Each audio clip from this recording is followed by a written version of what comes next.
Countless romantic novels come out each day, filled with themes of wealth and power, charming looks, and leading men who only have eyes for one woman. Yet all those main leads from these novels can't compare to this man, the heir to Korea's #1 company, not just in name, TK Group. One day, he suddenly appeared like a comet, relying on his intellect and exceptional skills to surpass all competitors and secure his position. We see articles about a man named Tae-Seob, and then we find the male lead reading a magazine in his apartment. He tosses it aside and angrily wonders why they would write an article about it. He chugs down a glass of beer. As his face flushes, he angrily thinks about why everyone talks about Tae-Seob. He reminds himself that he almost got unalived while cleaning up that brat's mess. Anyway, he assumes that nowadays newspapers can't be trusted and that the news is always better, so he turns on the TV. However, all the news stations can talk about is Tae-Seob, so he immediately switches the TV off. He gets upset because the world doesn't know the true story. As he cries hot tears, he decides he will knock them all down. This is not a story about a perfect man, but about a man perfectly defeated. This is Tae-Seob's story. The first scene opens in an apartment where the female lead is trying on a brand new outfit. She takes off the tag and twirls around, looking gorgeous in her new corporate wear. Her mother and brothers gush over her, and her mother says, "Expensive clothes change everything, because clothes are like an angel's wings." Her brothers call her their cool sister and tell her that she really looks like an adult. In her head, Mingyeong thinks that if she goes to work for 52 weeks, 5 days a week, that's 260 times. Even if she were to wear her new outfit every 3 days, that's 87 times in a year. If she were to wear it every 3 days for 3 years, it would be like spending 1,000 won per day. She does a small, happy victory dance with the most serious look on her face and reminds herself that she would have to wear only these clothes for 3 months straight.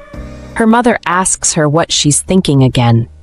She believes that her daughter Mingyeong is smart and will do well wherever she goes, but she's still worried because work life is different from school.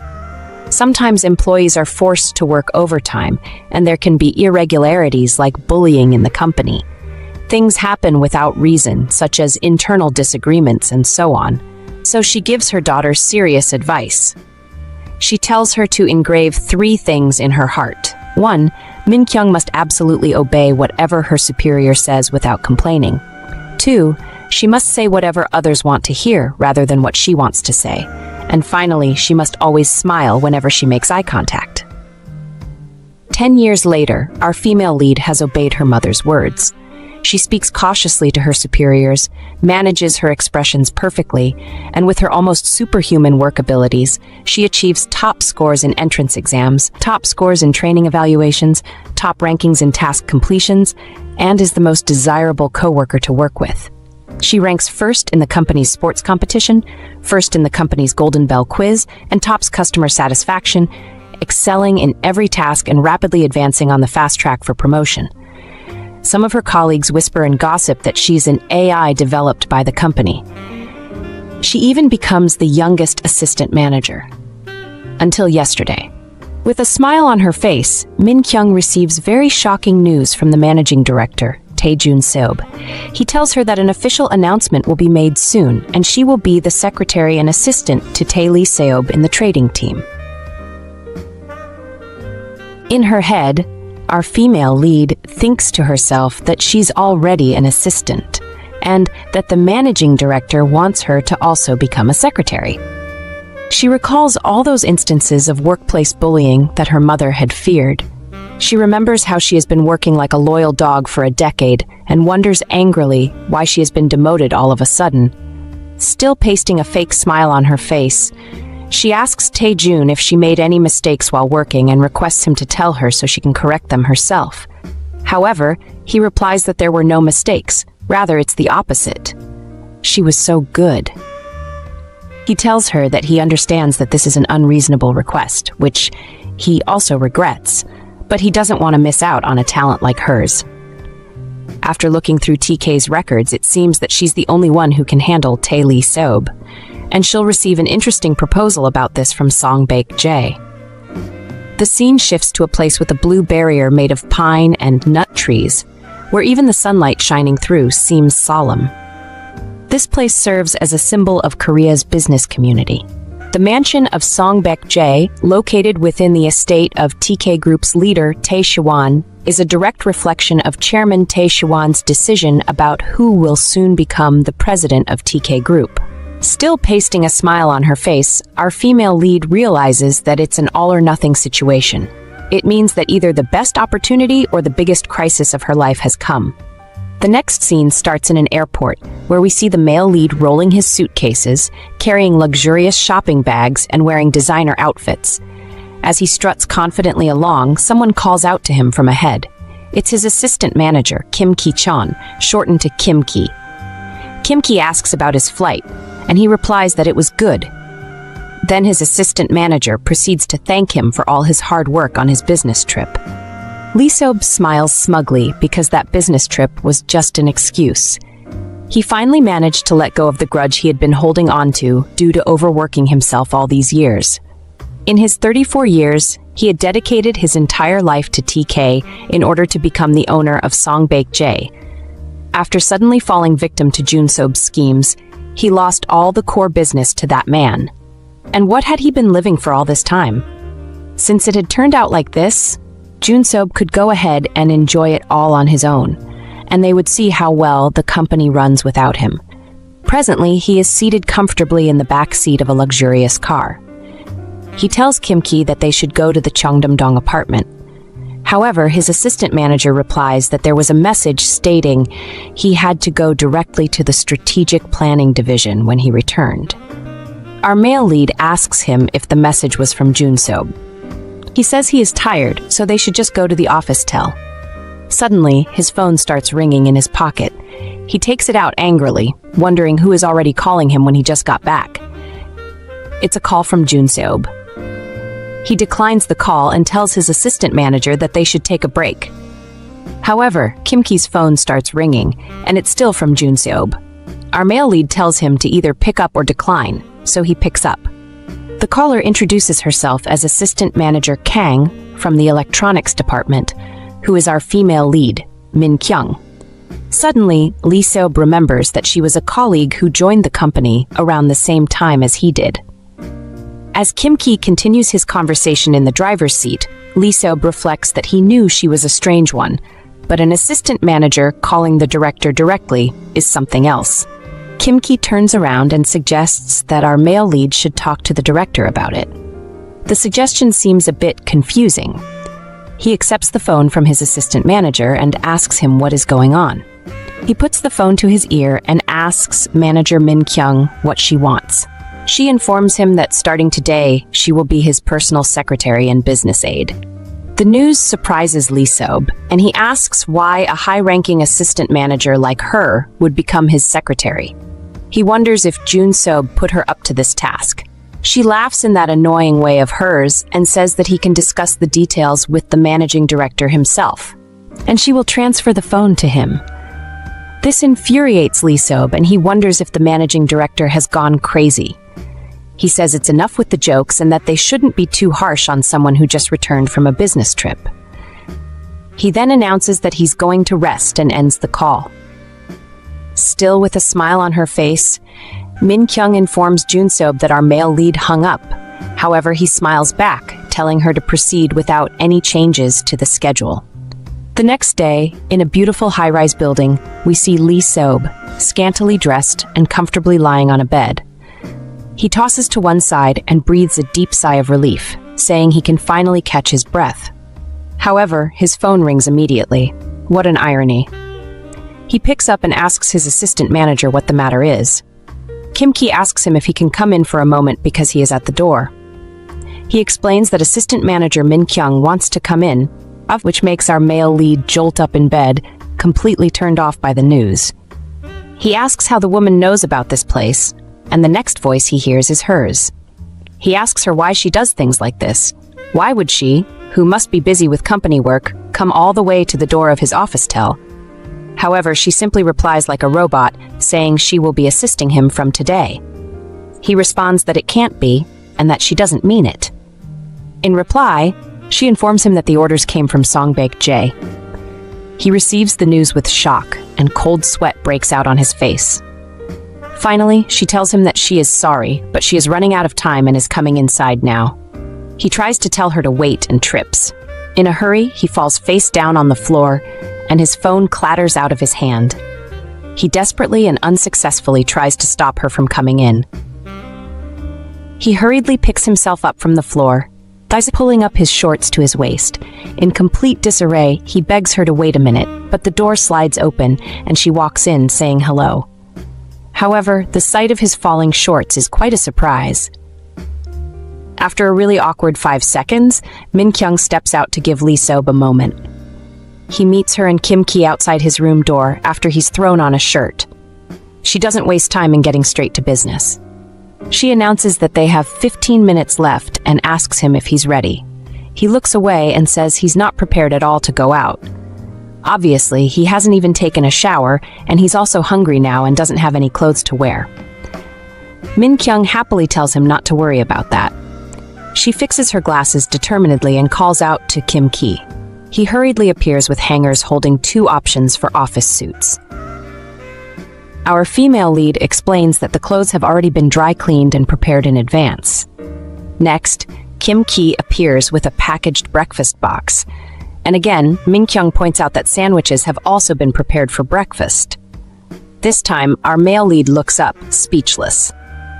Satisfied, she announces that they will proceed while providing detailed schedules and explanations as they move.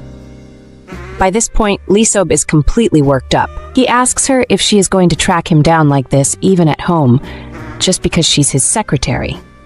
He says it is his private space and that he lives freely at home too, rolling around and getting undressed, as was seen earlier. He leans forward and asks our female lead if she'll be able to handle it. She stares back at him blankly and asks if he's uncomfortable because she is a woman. He stares at her for a moment, then he bursts into a manic laughter. In between gasps, he tells her he could never be uncomfortable because she's a girl. And her earlier assumption is crazy. Keeping that same smile on her face, Min Kyung tells him she's glad that he seems to view her in a comfortable light. She then proceeds to announce that they have 10 minutes left until departure. In realization, she says it seems like there won't be enough time for a shower.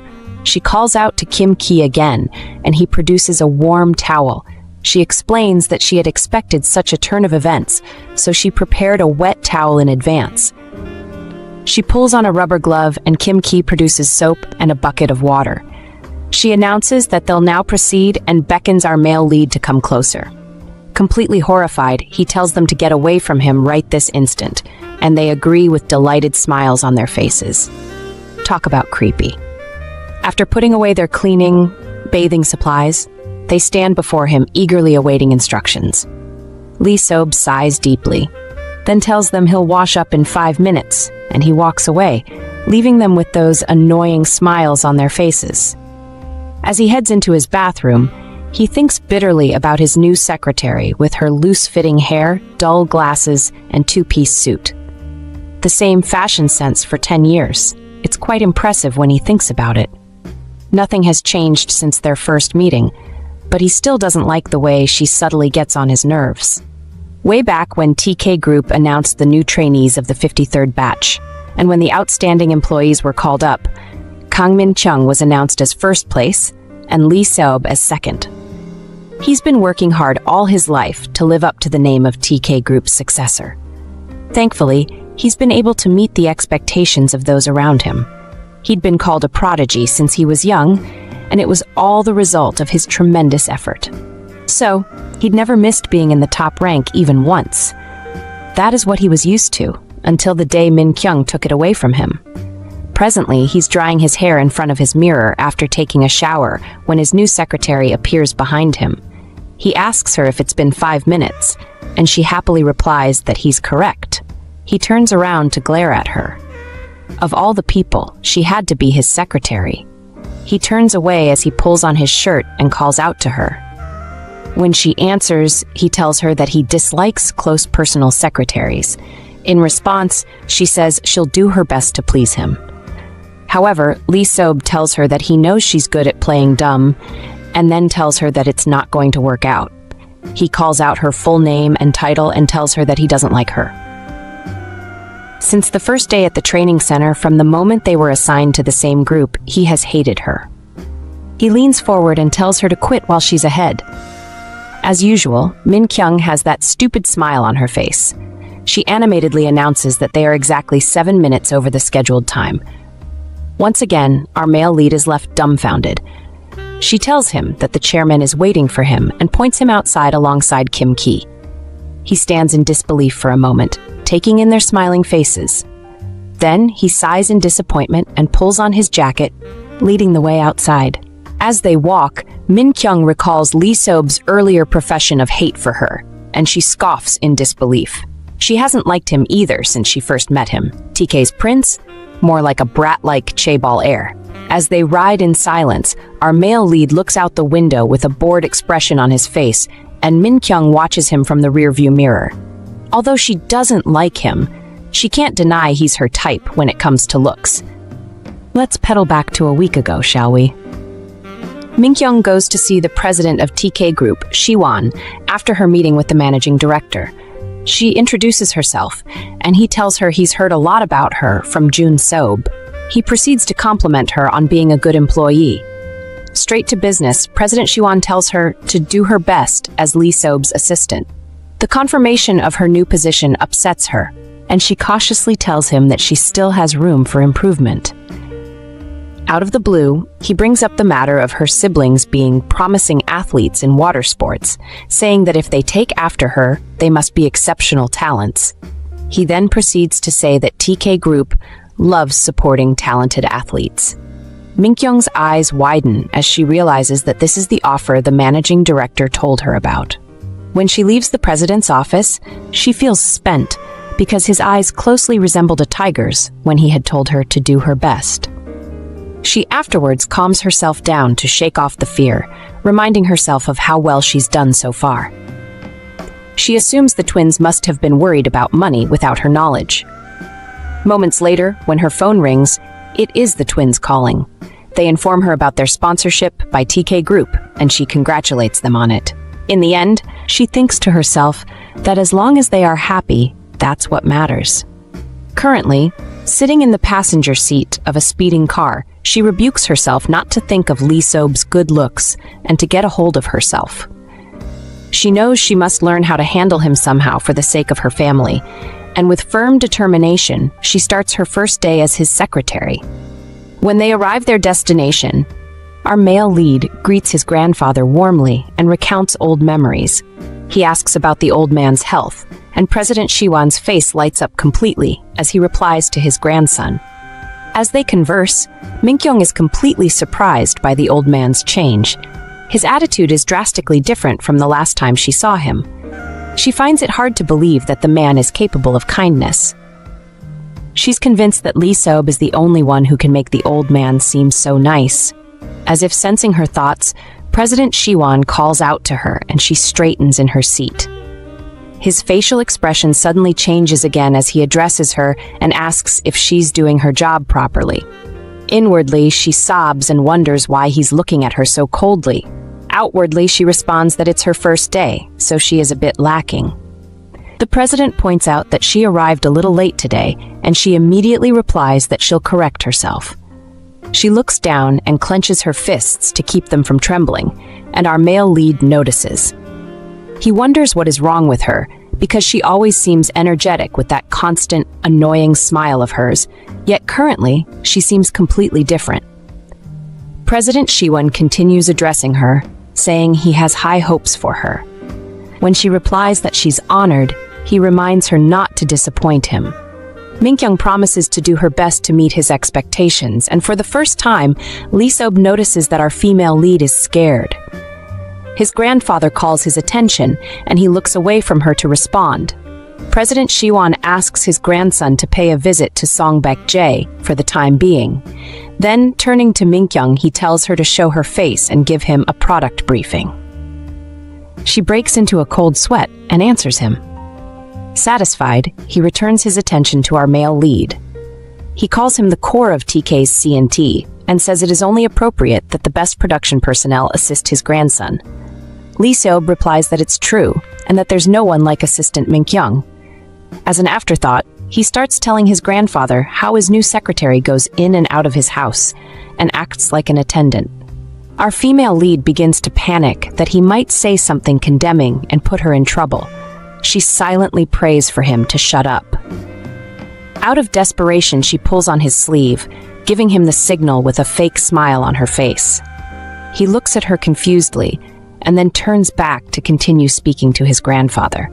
When he mentions her name again, she grabs his arm and looks up at him vulnerably, and he seems to get the message this time around. He turns back and tells his grandfather that assistant Mingyeong is a bit too much, and she coughs to interrupt him. Feeling irritated by her constant interruptions, he finally stops talking. President Shiwan seems oblivious and urges his grandson to continue speaking. Finally, Iseop smiles at his grandfather and says that all along what he's been trying to say is thank you for assigning assistant Mingyeong as his secretary. Outside, our female lead leans against the wall for support as she releases a huge sigh of relief. She feels exhausted and assumes it's because she puts a lot of brain power into her job. She makes her way toward her residence and thinks about the shower and rest awaiting her inside. When the door slides open, she discovers that there are visitors inside. Ta-da! It's her younger siblings, and she definitely wasn't expecting to see them. They run toward her excitedly, not noting the look of exhaustion on her face. They ask her why she's so late and inform her that they've been waiting. Her roommate, Sia, peeks out of the kitchen, asking if she has eaten anything yet. Our female just stands there stunned and asks them what is going on. Her roommate explains that she decided to prepare a surprise party because she heard good news from the twins. Not to seem awkward, Mingyeong forces a laugh and pretends to be excited as the twins hurry to help Sia out with the cooking. She watches them for a moment with a tired smile on her face before turning to leave. After a well-deserved shower, she comes out feeling alive. Her roommate pops in to check on her and informs her that Oppa will be here soon, so they can all eat together when he arrives. The information surprises our female lead, and she asks if it's Hyunsung Oppa. As she dresses up, the doorbell rings, and Sia announces that the long-awaited visitor has arrived. As she ushers him in, they exchange pleasantries, and Mingyeong walks to join them in the living room. The visitor sees her and calls out to her, and we finally get to his face. The word hot was invented when this man was born because what's with the good looks? Our female lead is happy to see her old friend, Hyunsung Oppa. She asks him why he didn't tell her that he was coming over, and he bursts into laughter instead. He even makes laughing look so beautiful. Leaning forward to ruffle her hair, he tells her that she hasn't changed at all. She looks down for a moment and then brightens up, asking him if he's talking about her shirt. He confirms that indeed he is, and is surprised that she still likes that character. The character on Min Chung's shirt is from a children's TV animation named Veggie Rangers. The more you peel, the more charming they become. However, it's not very popular among kids. As you can see, they are like a family. When they were younger, growing up in the same neighborhood naturally made them closer. When our female lead graduated from high school earlier than her peers and got admitted to the best university in the country at the age of 17, Sia and Hyunsung became her most precious childhood memories. In particular, Hyunsung, who is her senior, became a reliable older brother who provided her with support when she entered university at a young age. Presently, they cheer to all the celebrations they have in one day. Sia teases Mingyeong for not knowing the taste of beer. She tells her that she is missing one of the best pleasures life can provide. Our female lead replies that it's not a big deal if she can't drink alcohol for a day or two. Though on a day like today, it would be nice to have just one glass. Her roommate turns to congratulate the twins for their TK sponsorship and then Hyunsung for being scouted. One of the twins tells him that being scouted by M&P law firm is amazing. Then he asks if he is really back in Korea now. Oppa replies that he is and that he'll be moving back here. He says this time he is assigned to TK's trading team. Then he turns to ask Mingyeong what team she is on. She tells him that she just started working in the trading team today, and Sia adds that it was her first day as a secretary. Oppa is surprised that our female lead is working as a secretary. To lighten the mood, Sia decides to act like a reporter. She uses her spoon to mimic a mic and asks Mingyeong what her thoughts are on working closely with the Tae Iseop. Her roommate instantly becomes gloomy. How does she feel? She asks if she even needs to say it. Sia pulls back with a naughty look on her face. She teases our female lead, asking her why she has a sour face. Then she goes full reporter mode. Pretending to read from a card, she describes Tae Iseop as the only grandson of TK Group's chairman, Tae Shuan, one of the nation's top conglomerates. With a background as TK's prominent heir since childhood and a doll-like appearance, he grew up capturing the attention of the nation with his distinctive aristocratic image.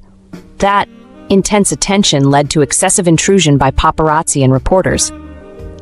Maybe that is the reason why, after becoming an adult, he avoided media exposure and suddenly disappeared from the public eye.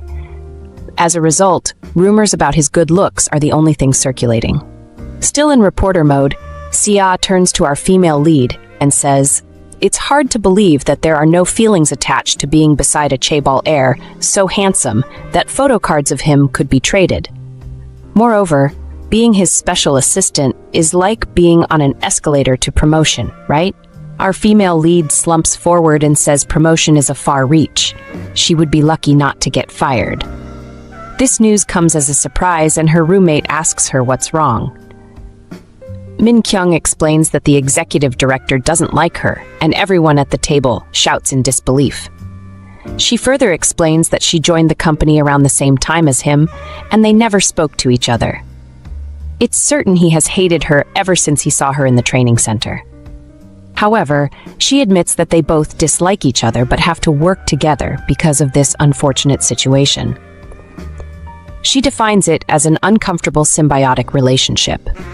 Oppa says it must be very stressful for her since she has to spend a lot of time by Lee Soap's side when they both don't get along. He assumes that today was probably difficult for her, and she confirms that it's true. But she points out that she gets incentives for her hard work. To help her feel better, Oppa comes around to give her a light massage on her shoulder. He tells her that money is important, but she should remember that her health is also a priority. He adds that she's always working too hard, and that's the problem. Mingyeong says she knows, but she promises to do her best and tells him not to worry. She says he is always so nice to her, and she wouldn't suffer as much if her boss was at least half as nice as him. As if on cue, her phone pings with messages from Lee Soap telling her to organize schedules and materials for their meeting with clients. He also instructs her to be early to work tomorrow. The next morning, Mingyeong is back at that beautiful high-rise building, and she politely greets Lee Soap with a fake smile on her face. He picks up his phone and tells her that she's 30 minutes late. She explains that she arrived earlier, but the entrance password was changed. Just then, he looks away with a knowing smile on his face and pretends to be surprised. He says he really doesn't know why the password was changed. Inwardly, our female lead feels frustrated because she knows that he changed the password himself, and yet he dares to act surprised. Outwardly, she tells him that she has rescheduled the tasks to accommodate the delayed time, ensuring that there won't be any disruptions in the workflow. He yawns as if he's bored and says she should do whatever she needs to do. As he turns to walk away, she tells him that when he's ready, they should start today's schedule briefing. He tells her that he's tired since he just woke up, and she says she figured it might happen, so she brought him some morning coffee. He gives her a look of disgust and tells her that he drinks coffee strictly from Kenya, blended in a certain way to be both rich and heavy, but also light with a special taste.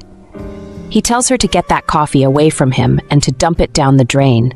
She tells him she would do just that and starts speaking again about the briefings. He begins to yawn again, feigning boredom, and says that since the schedule was delayed, he would rest a bit more. She informs him that Jun Soap is waiting for him, and the news is like music to his ears. He says since the meeting is with the managing director, he shouldn't have woken up so early. He concludes that he will not go and tells her to cancel the schedule. When she doesn't respond, he asks her if she won't say anything, and she stretches the fake smile on her face, saying she wants to make a request first. It is her second day as his secretary, but this is the first time in 10 years that her patience is tested. In the next scene, we see Lee Seop fully dressed and seated at an office desk. Min Seok gives him briefings about trading, internal organizations, electronic shares, and business reports. She presents the TK fashion division. Acting bored, he asks her if she saved the toughest one for last. TK Fashion. It's the foundation of the current TK group and an ongoing underperforming business, making it the biggest headache for the company right now. After seeing the statistics, Lee Seop sits up angrily. He asks why they keep assigning him these kind of businesses. How do they expect him to improve a business performing so poorly that there are rumors of it being sold? He complains that he has been working his tail off this whole time, and that brat Jun Seop takes all the profitable parts and dumps all the trouble on him. As if he doesn't already hate working, now they want him to do something this hard. He seriously says he considers quitting and leans back in his chair.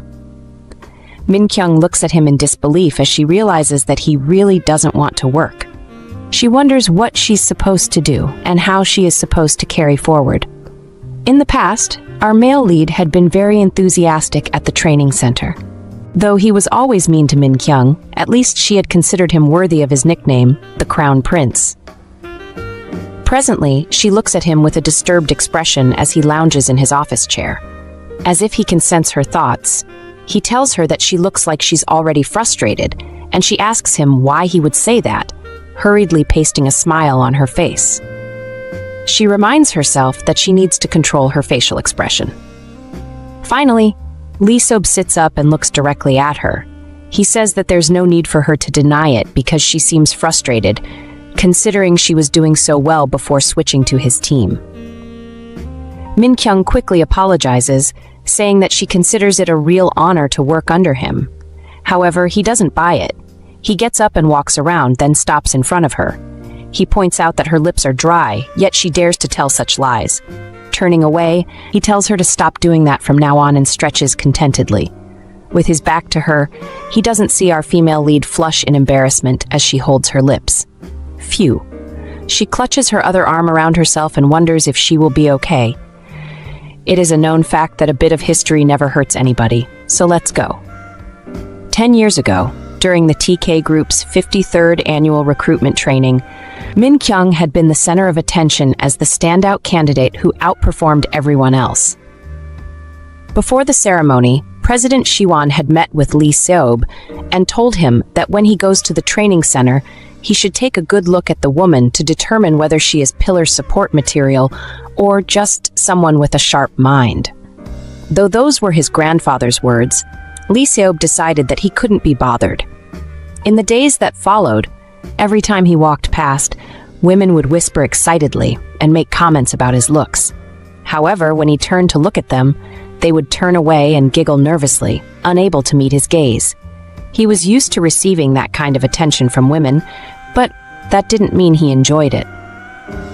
One day, after getting a soda from the vending machine, our male lead decided to take a break, finding comfort in some peace and quiet. After all, managing his image all day could be quite exhausting. Whoever said being beautiful was easy? As he relaxed, he noticed Mingyeong approaching, her full attention focused on the papers in front of her. Just before she passed him, they made eye contact. He was surprised that she actually looked him in the eyes. That day, he felt strangely uneasy and wondered what kind of feeling it was. Presently, we find ourselves in Lee Seop's office, where it appears he has just woken from a nap. He expresses confusion about his unexpected dream.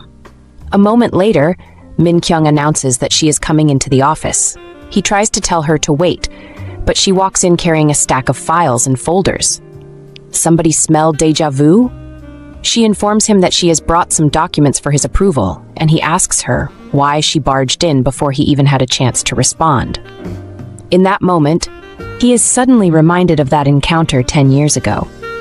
Our female lead approaches him and explains that she assumed he was sleeping, but the business at hand just couldn't wait.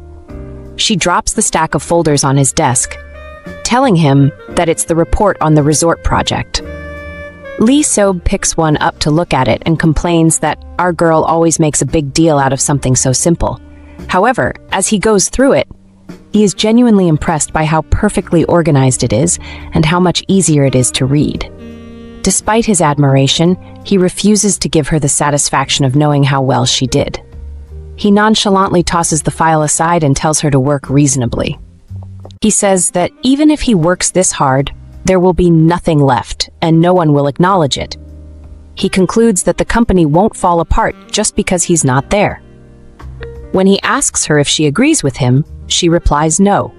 She insists that he is absolutely essential to the trading division and that there is no employee in the past 10 years who wouldn't know how hard he has worked for TK Group. She expresses her gratitude once again for having him as her executive director. Trying his best not to blush, our male lead looks away and tells Mingyeong it's all right for her to leave now. He assures her he will check the report later. Before she exits, she tells him to let her know if he has any corrections, and he replies that he will. He watches the door after her, getting lost in thought.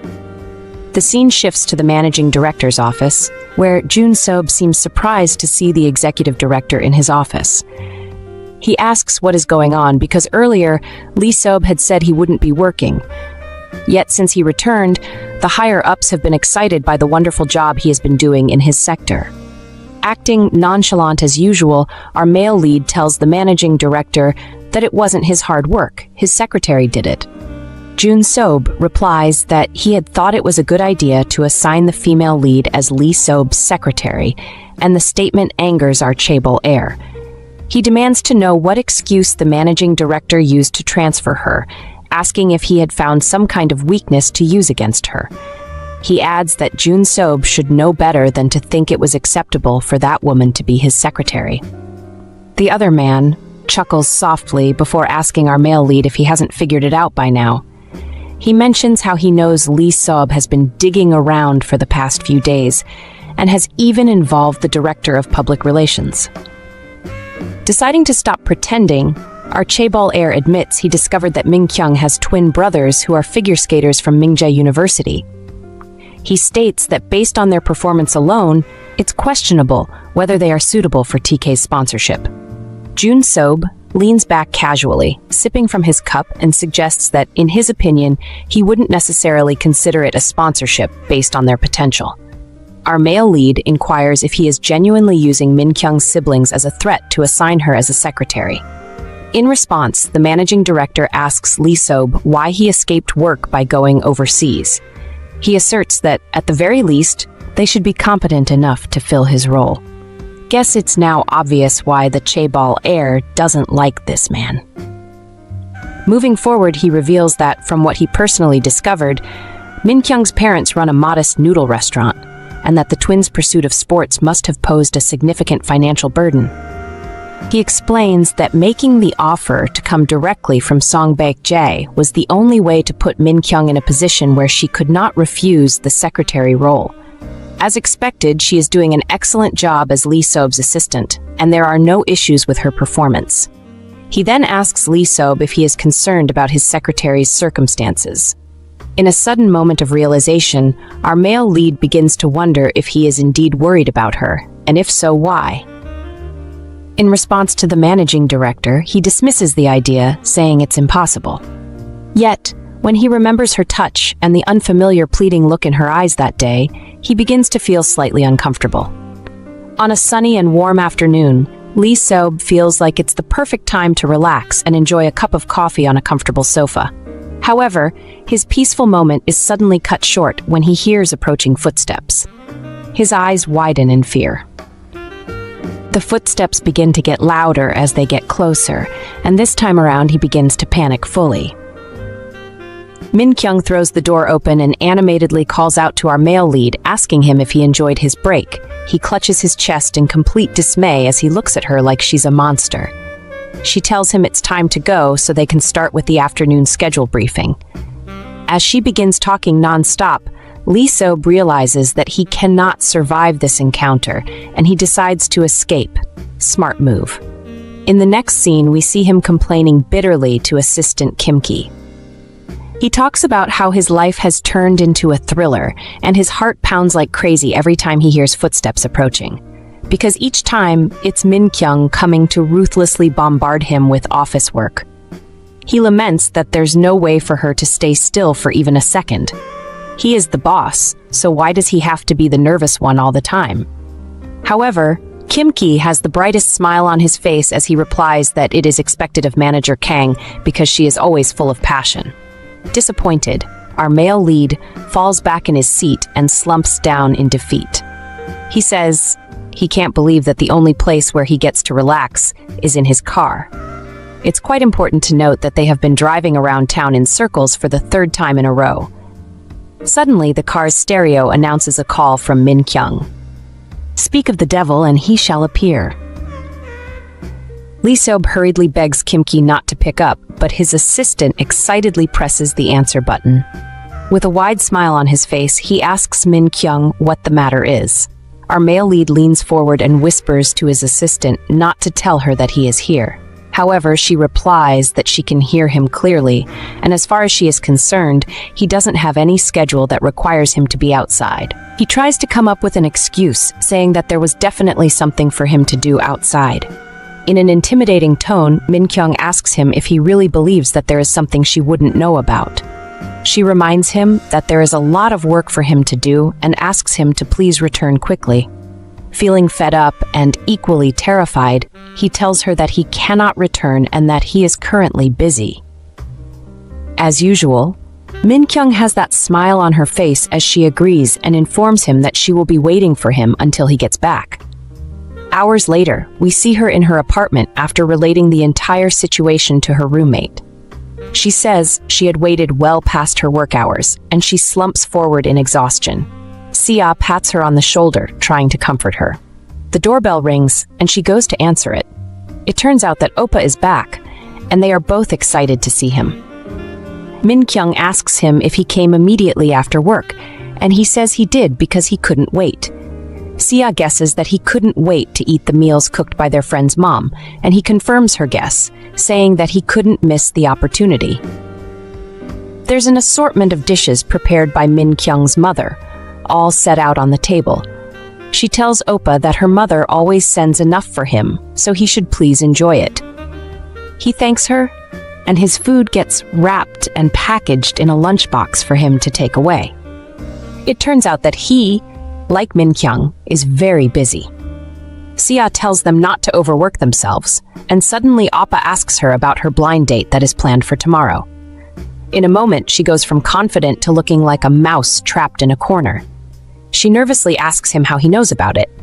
He says that her date is the son of the director of J Hospital, the one that they went to see, and he's also an elementary school classmate.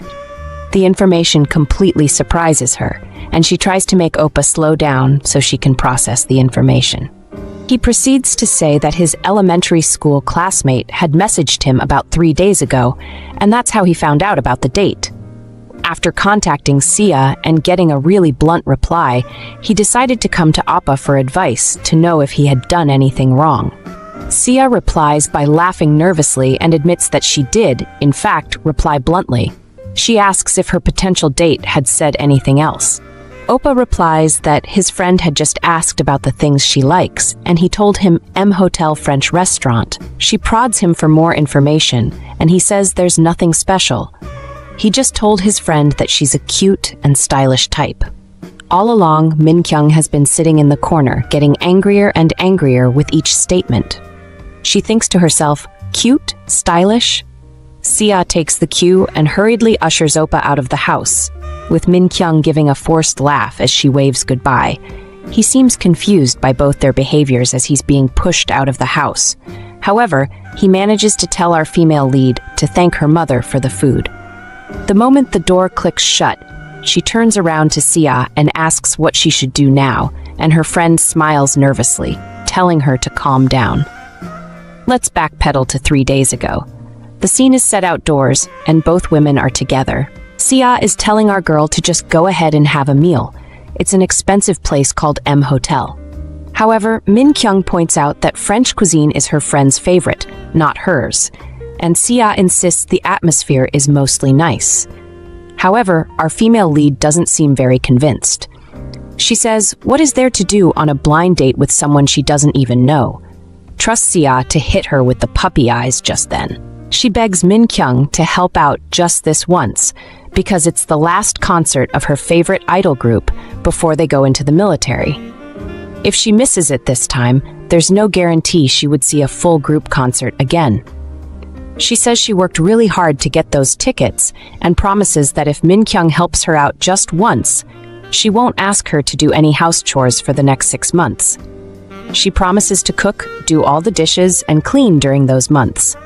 Our female lead says that there's no need for her friend to do that. She says since it's just 1 hour, she would help out. And that is what led to the mini crisis we're currently experiencing.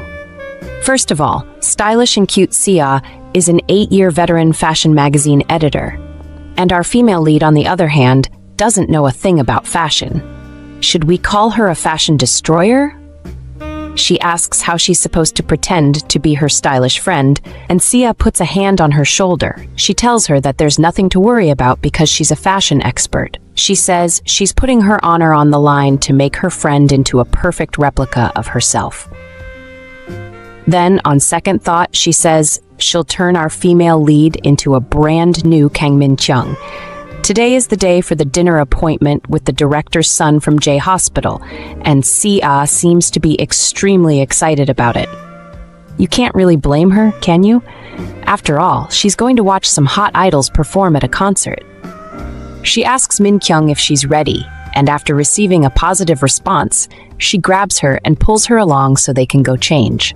In the next scene, we see that Sia has set up a camera and is recording. She introduces herself first, then announces that she has a special guest today. Afterwards, she prompts Mingyeong to say hi. However, our female lead just stares back at the camera blankly. She asks Sia what she's doing, and in reply, the excited young woman says she's pretending to be a makeup vlogger. Finally, she decides to get started with the makeup. She keeps the camera rolling and introduces the first makeup product, listing all the relevant and mostly irrelevant details about it. She starts with skincare, and as she begins to apply, she comments that Mingyeong's skin is really nice. Our girl gets fed up with all the drama, but Sia doesn't give up easily. She happily explains that she's cosplaying as a makeup vlogger. After a while of doing this and that, the makeup is completed. Finally, Mingyeong goes to the mirror to check her appearance, and she becomes momentarily speechless. In disbelief, she asks if she's really the one in the mirror. Sia tells her it's too early to be amazed because they still have one more thing to do: choosing outfits. Later that evening, the scene is set at M Hotel, and several guests arrive for different purposes. However, this particular guest who has just arrived is someone we know very well. He tells his assistant that it's been a while since he had a personal schedule. In reply, the assistant says that the elementary school alumni reunion must be great, and he hopes Iseop enjoys his time. Our male lead says he will enjoy the weekend and thanks his assistant. Immediately, he receives a text on his phone asking if he has arrived and instructing him to come straight to the lounge bar. He looks around for the place in question, and coincidentally, the lady behind him turns out to be Mingyeong. However, they don't see each other and head in directly opposite directions. At the restaurant section, our female lead thinks to herself that she has never been to a place like this before and hopes she is not late. During the date, the hospital director's son, Jong-woo, says he had expected her to be small since he heard she is the cute type. However, he comments that she is quite tall and very beautiful. Our female lead replies that she is flattered, and honestly, she looks so good, astonishing, and breathtaking are understatements. Jong-woo asks her if she likes the food, and she says she does. In her mind, she thinks about how uncomfortable she is and feels like the food will start coming out of her nose. She remembers that Sia had said it would only be for an hour, so she reminds herself that she just needs to hold on for 10 more minutes. Just then, her date calls out to her and asks if it would be all right to suggest going to the rooftop lounge bar of the hotel. He says the lounge bar is famous for its Seoul Night cocktail, and they say the taste of the cocktails accompanied by the views of the night sky is fantastic. Mingyeong apologizes, saying she has to go to work tomorrow. When she leaves to take a bathroom break, she sighs in relief because it's finally over. She rearranges her hair as she realizes that it's been a while since she has done makeup, so it was quite uncomfortable during the date. Her eyes also feel heavy because of the contact lenses, and she decides she will take them off. Just then, she receives a message from Sia. It's a gift card, and she wonders what she should do with it. One night at the hotel with cocktails. Non-refundable, she thinks to herself, unsure since she has to work tomorrow. But the view inside the hotel is breathtaking and beautiful. Since she has been struggling these last few months, she wonders when she would have the opportunity to relax in a place like this again. On top of that, it's been a while since she dressed up, so she decides she would enjoy this night as a different kind of Mingyeong. At the lounge bar, Iseop is surrounded by acquaintances. One of them asks him if he's seeing someone, and the question throws him off completely. He asks why they are talking about that all of a sudden. The man replies that it might be a while until they see each other again, and another person jumps in to support his claim. He asks Iseop how long he plans on staying single. Another acquaintance joins the conversation, asking him if there's someone on his mind, and suddenly our male lead feels trapped. The questions keep pouring in, throwing him off completely. One person asks if there's anyone, maybe the daughter of a wealthy family. Frustrated, Iseop asks why they are all so interested in his life. In reply, one man says, "What could be more interesting than the love life of a third-generation chaebol?" They all burst into laughter at the rhetorical question, and then someone suggests a toast, wishing for Iseop to escape his life of bachelorhood.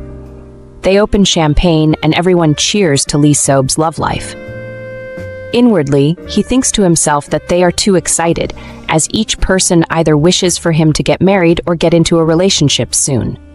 As he takes another drink, he hears approaching footsteps, and his eyes widen in shock. In that same moment, Kang Min-kyung walks in. Iseop recognizes the footsteps immediately, but he finds it hard to believe that the person across the room is his new secretary. Poor thing, he's definitely been traumatized.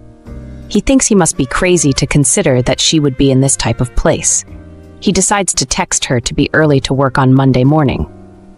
The woman across from him picks up her phone, and he catches sight of an odd sticker on the back of it. A few days earlier, he remembers complaining to Kim Ki about the weird octopus, or was it onion, sticker. He realizes there's no one else but Min-kyung who would wear something that strange here. His phone pings in his pocket, and it's a reply from Assistant Kang. He notices that he received a reply as soon as the woman across used her phone. There's no doubt that she's his new secretary. But, gosh, that woman across is really beautiful. One of Iseop's old schoolmates notices that he is distracted and asks him why. He tries to act clueless, but the other man hits the nail on the head, saying he caught Iseop staring at that woman across the way for a while. He adds that she gives off the vibes of a model, then proceeds to ask if she's Iseop's type. He stresses how long our male lead has been staring at the woman, jokingly asking if this could be love at first sight. Our guy quickly tells his companion to lower his voice because he's too loud. He explains that the woman just looks like someone he knows. At the famous Across, Min-kyung is going through the menu and trying to make a decision. She recalls Jong-woo praising the Seoul Night cocktail, and since she's curious, she decides to try it. Her order arrives, and she resolves to take just one drink. Since she'd spend the night in the hotel regardless because of the gift card, she decides to enjoy this moment to the max. Soft music plays from a piano in the corner as our female lead sips contentedly from her glass, watching the view from the windows. She catches sight of her reflection and thinks to herself that she looks really pretty today. A male voice announces the presence of a newcomer, Jong-woo, who claims he came to get a drink for himself. And so, they meet again. In her mind, Min-kyung realizes she's in trouble. It's quite problematic because she just had a drink, and her limit is one drink. He asks her if she ordered the Seoul Night, and she confirms that she did. She desperately searches for a means of escape, but the man seems oblivious as he takes a seat and starts chattering away. Lee Seop watches from his corner, wondering who Min Kyung's companion is. Around him, old schoolmates prepare to leave for the night because tomorrow is a work day. However, our male lead has his eyes elsewhere. After a while, he decides that the strange man cannot be her boyfriend. Back at the famous Across, Jong-woo is ordering cocktails. He makes his request with consideration for Sia's taste, the real one who's away at a concert anyway. When the drinks arrive, he asks our fake Sia to have some because he has been looking forward to buying her drinks. He confesses that he has read all the columns she has written, where she described herself as a cocktail enthusiast who gulps down at least 3 glasses whenever she's at a bar. Our fake suddenly remembers how the real one is a partygoer. Oops. To keep up appearances, she decides to drink and leave quickly. Throughout, Jong-woo goes on speaking about the origin of cocktails and all that nonsense. Min Kyung realizes that he has been reading because of the date, and she chugs down her glasses so she can escape as quickly as possible. Definitely a code red. His phone rings and he moves away to answer it. Turns out it's Hyun-sung Oppa. He confirms that Sia is with him, well, the fake one, and he asks Oppa if he's calling because he's worried about his little sister, then laughs heartily at the thought. They continue their conversation, and Min Kyung listens. From the little she catches, she knows that Oppa is on his way, and her cover would be blown. She decides to leave before he gets there. Jong-woo returns to the table and apologizes for taking so long on the phone and leaving her alone. She tells him it's okay. He notices there's only 1 drink left, so he advises her to savor it slowly. She doesn't listen and gulps it down in one go. Her companion is impressed and compliments her for knowing how to drink. On the other hand, Min Kyung's eyes are getting blurry and she's beginning to feel dizzy. Jong-woo notices and asks her if she's okay, but she gets up and says she needs to go. He informs her that Oppa is on his way to pick her up and pleads with her to sit down for a while. She staggers and he hurries to stabilize her, asking if she's okay. Her words slur together as she replies that she's okay and urges him to go ahead first. She desperately thinks of a way to get to her hotel room, but her companion is worried because she seems intoxicated. He tells her it might be good to sit down and take a break for a moment. He urges her to wait just a moment to calm down, but she insists that he goes first. A male voice interrupts them, asking why Jong-woo is trying to force our female lead to stay with him. It's Lee Seop to the rescue. Ugh. Her companion quickly tries to explain that it's all a misunderstanding. Meanwhile, Min Kyung has heard the additional voice and it seems oddly familiar. She wonders who it is. Suddenly, she feels suffocated and nauseous, so she tugs at her collar. On his part, Lee Seop begins to take off his coat as he argues with the other man. He claims he saw everything and that Jong-woo forced our female lead to sit with him and made her drink. He then asks if perhaps there was an ulterior motive. The other man swears that he's not a pervert and searches for his business card to prove his point. Min Kyung, on the other hand, staggers to the left, directly into the arms of her hero. She decides to look up at him, and boy, is she in for a surprise. Executive director are the first words that escape Min Kyung's lips when she views the face of her savior. It's cute that even under intoxication she recognizes Lee Seop. Lee Seop, on the other hand, is taken aback by Min Kyung's beauty. She is so beautiful now that he almost ends up staring at her other feminine qualities, if not for the gentleman in him that makes him look away. While casting his gaze away from her, his face growing red from embarrassment as he hands over his coat to her, instructing her to put it on. Min Kyung does as she was asked, covering up anything that would have distracted Lee Seop, allowing him to look at her as they talk. To his surprise, Min Kyung, while looking tipsy, starts talking about him, asking her about briefing materials.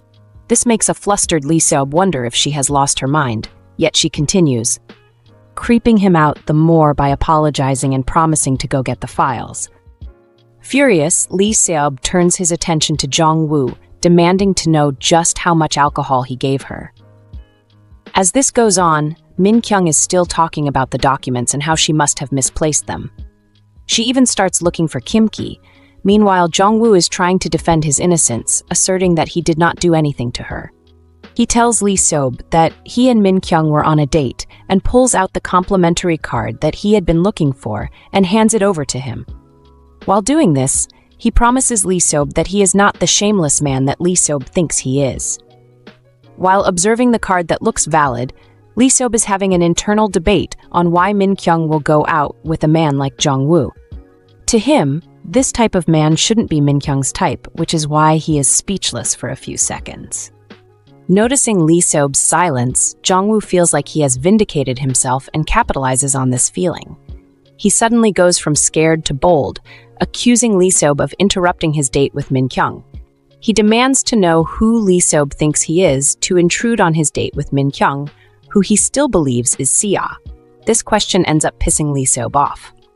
Annoyed, he folds the complimentary card and, in a bold tone, introduces himself as Min Kyung's colleague. Jong-woo is trying to understand why this colleague stepped in, but Min Kyung, even though she isn't in her right mind, because she's still intoxicated, attempts to set Jong-woo straight. With slurred speech, she is about to explain to Jong-woo who Lee Seob is, but she gets distracted when his coat slips off her. Her clumsy behavior is starting to get on Lee Seob's nerves, but that doesn't stop him from making a move to pick up the fallen coat.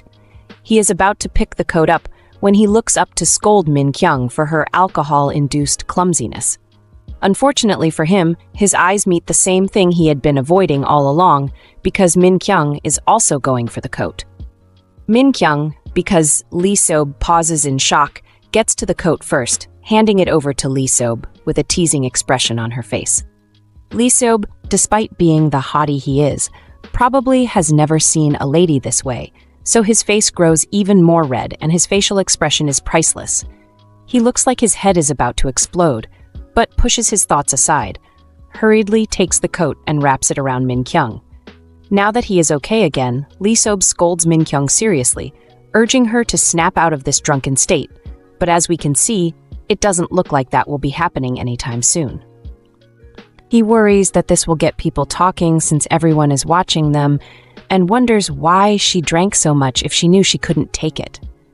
He also concludes that this city has a lot of oddballs like Min Kyung when all of a sudden Jong-woo approaches him. He had been silent for some time because he was trying to understand what was going on, but still couldn't wrap his head around it. Now he comes out plain and asks what's on his mind. "What did you mean when you mentioned being Kang Min Kyung's co-worker?" This meant that Lee Seob had successfully blown Min Kyung's cover without even knowing. Jong-woo knows that Min Kyung is Sia's roommate and closest friend. He also knows that he is supposed to be on a date with Sia, not her roommate. Jong-woo had never met any of them face-to-face, which was why they were able to pull this stunt on him in the first place. Luckily for Jong-woo, as soon as he perceives that something is wrong, his good friend Hyun-sung walks in. Immediately, Jong-woo goes over to Hyun-sung to find out what is going on. Hyun-sung, being the polite man he is, with his signature smile on his face, begs Jong-woo to let him explain. The men then stay a few meters away from Min Kyung and Lee Seob to discuss. As they discuss, Lee Seob cautiously watches the men talk, while he holds on to Min Kyung like he is trying to protect her from harm. He can't make out what the men are saying, but he wonders who Hyun-sung is. He looks like he isn't cool with Hyun-sung, possibly because he is also very handsome and knows Jong-woo. As soon as Hyun-sung is done talking with Jong-woo, the man quietly leaves, while Hyun-sung goes over to Lee Seob and Min Kyung. Since he knows who Lee Seob is, Hyun-sung starts by politely bowing to show respect to Lee Seob. When he is done with that, he introduces himself, starting with his name, before adding that he is the legal advisor of the TK Group. He admits that he would never have expected to run into Lee Seob, the CEO of the TK Group, like this. This is his way of trying to calm down the situation, yet his tone and how nice he looks only makes Lee Seob get even more cautious. Min Kyung, on the other hand, is still tipsy, but she tries to identify who the third party is. Maybe because they grew up together, it doesn't take her too long, even in her tipsy state, to figure out that the third party is Hyun-sung. Recognizing him only ignites Min Kyung's worry, since she doesn't know why Hyun-sung is here. She foggily recalls Jong-woo talking about Hyun-sung coming and is sure that if he finds out what she and Si-ah did, Si-ah will be in trouble. She doesn't know that her cover is already blown and proceeds to hide behind Lee Seob in order to try to continue covering up for Si-ah. Lee Seob doesn't know what Min Kyung is up to, and his face gets all red again.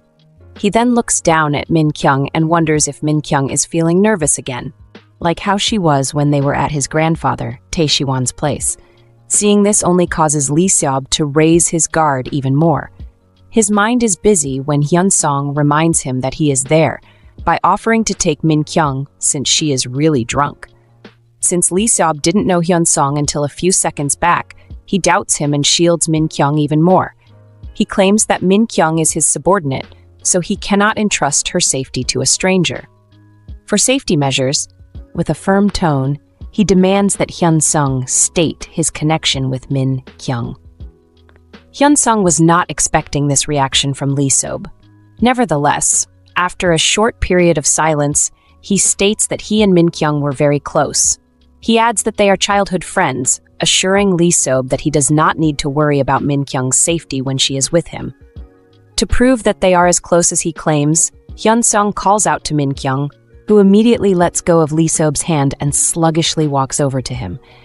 Hyun-sung senses that Min Kyung is feeling down because her cover has been blown and promises he will not rat her out to Si-ah. Out of curiosity, he asks Min Kyung how much alcohol she had, since he knows she is not good with it. She is still tipsy when she discloses that she had 3 glasses of alcohol with a bit of champagne and asks Hyun-sung if he's going to scold her. At this point, Lee Seob is no longer following. He does not understand how a woman who was so close to being an android could act and talk this way. However, that doesn't change the fact that she has to leave with Hyun-sung, who renders a formal apology to Lee Seob for the trouble they've caused him. He also expresses hope that he will introduce himself to Lee Seob properly on another day. Hyun-sung is about to leave with Min Kyung when he remembers the coat she has on. He feels that the right thing to do is to return the coat to Lee Seob and proceeds to carefully take it off Min Kyung. He isn't done when Lee Seob stops him. Lee Seob then walks over to them and fixes the undone buttons. As he handles the buttons, he grants Min Kyung permission to return the coat to him the following day. While this is going on, Hyun-sung watches with no expression on his face. He patiently waits for Lee Seob to finish handling the buttons, and when Lee Seob is done, Hyun-sung goes over to them. He then thanks Hyun-sung for looking out for Min Kyung and tells her that it's time for them to go. He offers to take Min Kyung home, which is cool because of how close they are. But Lee Seob doesn't know this, and still can't bring himself to trust the handsome Hyun-sung. Min Kyung, on the other hand, even though she is still tipsy, refuses to go home. When Hyun-sung seeks to know why Min Kyung doesn't want to go home, in a slurred tone, Min Kyung tells him that she planned on staying at the hotel to relax for the night. Still in that tone, she lets Hyun-sung know that she does not remember the floor her room is on. Yet she is sure she will be able to find her way when she gets to the elevator. This is okay with Hyun-sung, who offers to escort Min-sung to her room. However, this talk about escorting Min Kyung to her room is not welcomed by Lee Seob, who decides to step in. Firmly, he demands to know why Hyun-sung is escorting Min Kyung to her room when he is not her boyfriend. The question manages to put a strange smile on Hyun-sung's face, and he responds with a question of his own. Should the executive director be the one to escort her to her hotel room instead?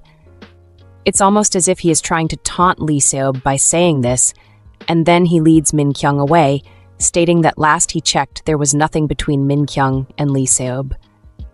After a crazy night, the following morning, Lee Seob is woken up by the delicate rays of sunlight that rest on his face. While in bed, he faintly recounts some of his experiences from the previous night, wondering if that was all a dream or reality. He was planning on sleeping in for some more minutes, but the sun had other plans, as its rays force him out of bed. Now that the rays of sunlight have forced him up, he is certain that he met Min Kyung the previous night. After a bit, Lee Seob gets out of bed, proceeding to prepare for his busy day. He is at it when he remembers that Min Kyung left with Hyun-sung the previous night and wonders what happened after they left. He recalls what Hyunsong said to him before leaving with Mingyeong. Hyunsong had reminded him that he had nothing to do with Mingyeong, so he concludes that what happened to Mingyeong was not his business. With that in mind, he finishes up his prepping for work. When Iseop goes downstairs to the building parking lot, he meets the Mingyeong he has known all this time. She looks a lot different from how she was the previous night, greeting Iseop with a smile when she sees him. Kim-ki, who is present at the time, goes on to open the door for Iseop, who walks into the car without bringing up what happened last night. Although he doesn't say it out, he is thinking about Mingyeong and how alert she looks. Iseop believes Mingyeong had a good night's rest and is so deep in thought that when she steps into the car and addresses him, he doesn't even hear what she is saying. What he is more interested in is trying to understand why she is staring at him this way after what went down last night. He is certain that he does not want to see Mingyeong's face or hear her voice, because right now her presence is annoying him. The poor guy just doesn't know why Mingyeong keeps making him angry, but surely they'd eventually have to talk about the previous night. Fast forward to later in the day, the trio are at work, going about their businesses, until Mingyeong waltzes herself into Iseop's space like she always does. This time, she meets him staring out the window like he is deep in thought and tells him that lunch is ready. Unlike other days when Iseop puts up with Mingyeong's fired-up attitude, today he goes full ice cold, telling Mingyeong that he has no appetite. He also orders Mingyeong to cancel all his appointments for the day, claiming that he does not feel well. On a good day, Mingyeong would have ignored this mood and pressured Iseop into doing his job, but probably because of what happened last night, she decides to do as he has said. She simply agrees, stepping out of his office immediately. Once outside, she leans against the door of Iseop's office when she remembers his coat and how she has to return it to him. Mingyeong is finally how rock bottom feels, asking herself if she has lost her mind and what she really did the previous night. She is currently in a pickle, wondering if she should act like she does not remember what happened last night or just apologize to Iseop for last night. She is a smart girl and has noticed that Iseop is acting like he does not want to see her today. She can see why he is reacting the way he is, since she is also ashamed of herself. Later in the day, Iseop is in his car with Kim-ki, who wants to know where Iseop would like to go. Iseop orders Kim-ki to drive first and await further instructions. During the drive, Iseop stares out his window, not looking like his normal self. This makes me wonder why he is behaving like this, because Mingyeong left him and went to another guy. Kim-ki, on the other hand, is still very lively, oblivious to the cause of Iseop's mood, as he offers to take him to the riverbank. He believes that an open place will be nice for Iseop, who wants to know if he really looks that needy. Kim-ki, while still maintaining that weird smile on his face, states that he feels Iseop isn't okay because Iseop only calls him when he has a lot on his mind. He informs Iseop that he has thought of the best place to help him feel comfortable. Iseop agrees to go to wherever Kim-ki has in mind, but still takes note of Kim-ki's behavior today, now viewing him as a quick-witted person. To show that Kim-ki knows nothing about what's going on between Iseop and Mingyeong, tells Iseop what Mingyeong said about a run by Han River being the best way to help a person clear their mind. This interests Iseop, who is now curious about whether or not Mingyeong also exercises. Kim-ki immediately tells Iseop that Mingyeong's hobby is playing sports. This surprises Iseop, but what's even more surprising is when Kim-ki tells him that Mingyeong runs approximately 10 kilometers whenever she runs. Iseop doesn't understand how Mingyeong has enough time to do that when she's always so busy. However, he now understands why Mingyeong has such a good frame, and his mind dwells on this until his face glows red again. Out of embarrassment, he orders Kim-ki to remain silent, pointing out that he is being too loud. Kim-ki, the man with no bad bone in his body, gleefully apologizes to Iseop and continues with the drive. Later in the day, at a gloomy-looking residence known as Songbek-jae, there's a meeting going on between 3 people, a woman and 2 men. Apparently, this is a family dinner between the Seob children, as the lady expresses her shock that Lee Seob is attending the dinner. She wishes to know why this is so, as according to her, Lee Seob has been avoiding all family gatherings until now. This lady is Lee Seob's younger sister, Tae Soo-jin. Lee Seob, who is not too okay with the remark, shuns his little sister for talking like he is the only one who misses family gatherings. He is taking a deliberate stab at his brother Jun Seob, who also misses family gatherings. Lee Seob then asks his brother why he came to Songbaekje. Jun Seob claims that he is here to see their grandfather, Tae Shiwan, the president of the TK group, to tell him about his engagement. Although Soo-jin is new to the plot, we get to see the type of person she is. The second she praises Jun Seob for what he just said. She is a lively person, but unlike her, he is not feeling the conversation. When Lee Seob declares that everything is great, she is not okay with the comment. She sees the upcoming engagement between Jun Seob and his lady as a big deal, pointing out how romantic it is for Jun Seob to be able to choose a woman for himself. Again, Lee Seob is not feeling their conversation, and bringing this up only ends up getting him a stab from Soo-jin. His crazy little sister points out that she does not know what to do with him since he has never been in a relationship and has been working all his life, stating that she is fired up to help him out. Annoyed, Lee Seob asks Soo-jin who she came here for, trying to tell her to mind her business. She gets the message, assuring Lee Seob that he has nothing to worry about, but he gets up to leave, claiming he needs some fresh air. Before leaving, Lee Seob calls out to his elder brother, informing him that he needs to see him outside for a moment. Something about hearing that puts a smile on Jun Seob's face, but we don't know what that something is.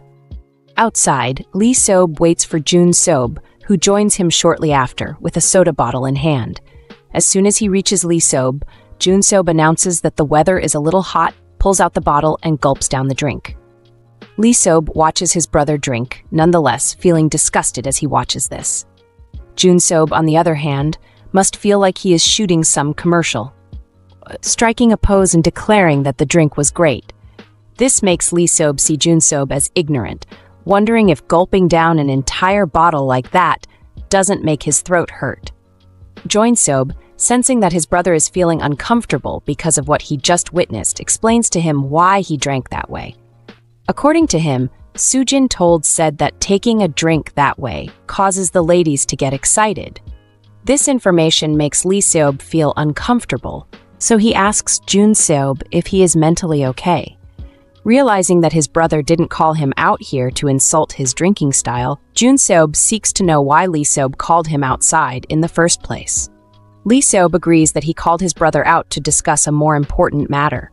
Turns out that the matter is Mingyeong and how he wants Jun Seob to take her back into his team. It's no surprise that Jun Seob outrightly refuses to do this.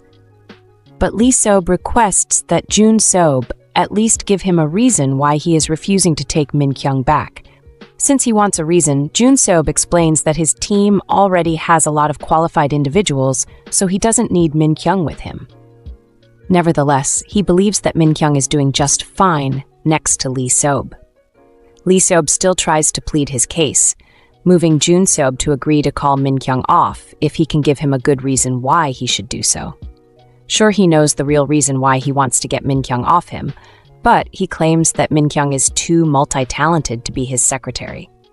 Jun Seob agrees to this, asking Lee Seob to let Mingyeong be by his side as his assistant for now. Although he tries his best to hide the fact that he wants Mingyeong off his case for another reason than what he told Jun Seob is still able to smell a rat. Feeling suspicious, he asks Lee Seob if he is having any other problems with Mingyeong. The following day, Lee Seob is at his home when someone calls his name at the top of their voice and demands that he open the door. The next thing we see is a news headline on a sports blog about Lee Seob dating.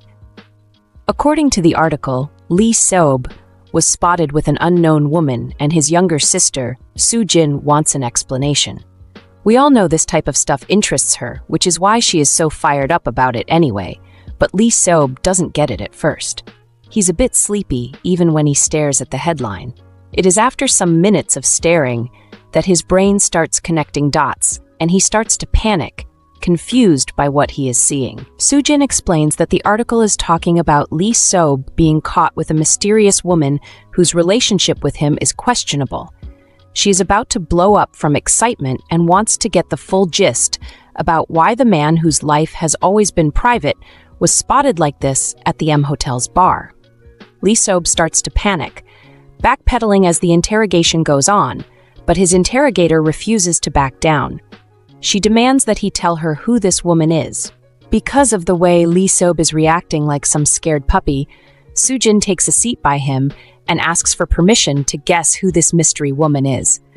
It's so strange that Soo-jin guesses that the mystery woman is Mingyeong, getting it on her first attempt and throwing Lee Seop into panic. A surprised Lee Seop seeks to know how his sister knew it was Mingyeong, but then she tells him she didn't know. She just made a clever guess, and from his reaction, she guesses she got it right. Now Lee Seop is even more upset, blaming himself for her being able to find him out.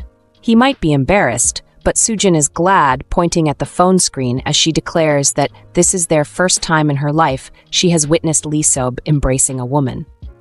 A panicking Lee Seop panics even more, asking Soo-jin what she means. Soo-jin nonetheless ignores his question, stating that this is really impossible to believe. Last she checked, even the slightest contact with a female interviewer makes Lee Seop panic. She is overwhelmed with joy, using a puppy-like expression as she asks herself if she is witnessing the beginning of an office romance. Lee Seop gets offended, explaining that this relationship is not what his sister thinks it is, but she refuses to listen. All she knows is that her elder brother needs some romance, a romantic relationship, and the likes. She also taps the couch, signaling Lee Seop to scooch closer. Soo-jin then asks Lee Seop if he has an intention of meeting someone else, but she gets too close and all he wants her to do is back up a little. Suddenly, his little sister goes Batman mode, gazing sternly at Lee Seop and with a firm tone, demanding to know if Lee Seop wants to marry Mingyeong out of interest. She explains that she is asking Lee Seop if he wants to get married to Mingyeong to unite the TK group/Tae family with the Choi family, Mingyeong's people. She envisions some kind of arranged marriage for Lee Seop and wants to know if he is doing this so he will be regarded as the true successor of the TK group. Soo-jin, continuing with what she has to say, boldly questions Lee Seop on whether or not he decided to stay chaste all his life for this moment. The speculation only makes Lee Seop feel even more uncomfortable and embarrassed as he tells Soo-jin that she is barking up the wrong tree. His reactions are all the boost Soo-jin needs to keep bothering him, but Lee Seop has had enough, so he bows his head in defeat. Since Soo-jin won't let this rest, he explains to her that it is impossible for him to see Mingyeong as anything other than a colleague. He tells her that he does not want to date. Mingyeong and Soo-jin are just sitting there, enjoying this juicy conversation. Suddenly, Lee Seop goes quiet, acting even more shy, before finally confessing that his dream is to date the person he falls in love with at first sight. That's bold, coming from a man who doesn't talk to women much, making it hard for Soo-jin to behave herself. Initially, she tries, but ends up giving in to her true nature and teases Lee Seop because of what he just told her. Soo-jin gets up to leave, referring to Lee Seop as the most innocent man of current times, but he sees this as her disrespecting him little by little, picking up a pillow to toss it at her. Soo-jin ignores the pillow and Lee Seop's mood, continuously repeating that she respects him. That is the last straw for Soo-jin, so Lee Seop chases after her, demanding that she submit the credit card he gave her as punishment. As expected, Soo-jin outpaces a lazy Lee Seop, successfully getting to the door before he can make his way halfway across his room. At the door, she flaunts the credit card as she winks at her brother and assures him that his romantic life will always have her support. Before finally leaving, she doesn't forget to thank Lee Seop for the credit card and then leaves him be. When she leaves, Lee Seop gets to calm down a bit, but his face is still red from embarrassment because of the talk he just had with Soo-jin. In the next scene, Mingyeong is bowing her head as she apologizes to Lee Seop. She apologizes to Lee Seop for what she saw as her causing harm to him because of her personal life. The apology though necessary, only helps in making Lee Seop feel even more uncomfortable. We already know Lee Seop is good at hiding his feelings, which is why he is able to act cool right now. He tells Mingyeong that although the article was bad, she didn't have to apologize for it. He feels that it was also wrong of him to interfere with her life. Lee Seop believes he is to be ashamed because he interfered with her private business, but Mingyeong refuses to let him take the blame. She immediately springs into action, entering full AI mode, as she claims that she is the secretary to Lee Seop, so she is to take all the blame. According to her, it was under her nose that such nonsense spread in public, and since she failed to stop the article before it went out, she is at fault. She promises Lee Seop that she is going to do everything in her power to make sure Lee Seop's reputation is not damaged anymore. With the way she is fired up as she delivers this speech, till she confesses that she feels ashamed of herself, Lee Seop starts feeling even more uncomfortable. Lee Seop decides to kill the topic, reminding Mingyeong that she had made mention of him having an appointment on his schedule. Mingyeong agrees that she said so, adding that it is a meeting abroad with a construction company. Lee Seop surprisingly says they should get going so they make it in time for the meeting. On hearing this, Mingyeong says she'll have the car ready for his departure. A few minutes later, Mingyeong and Lee Seop are in the elevator heading to the ground floor.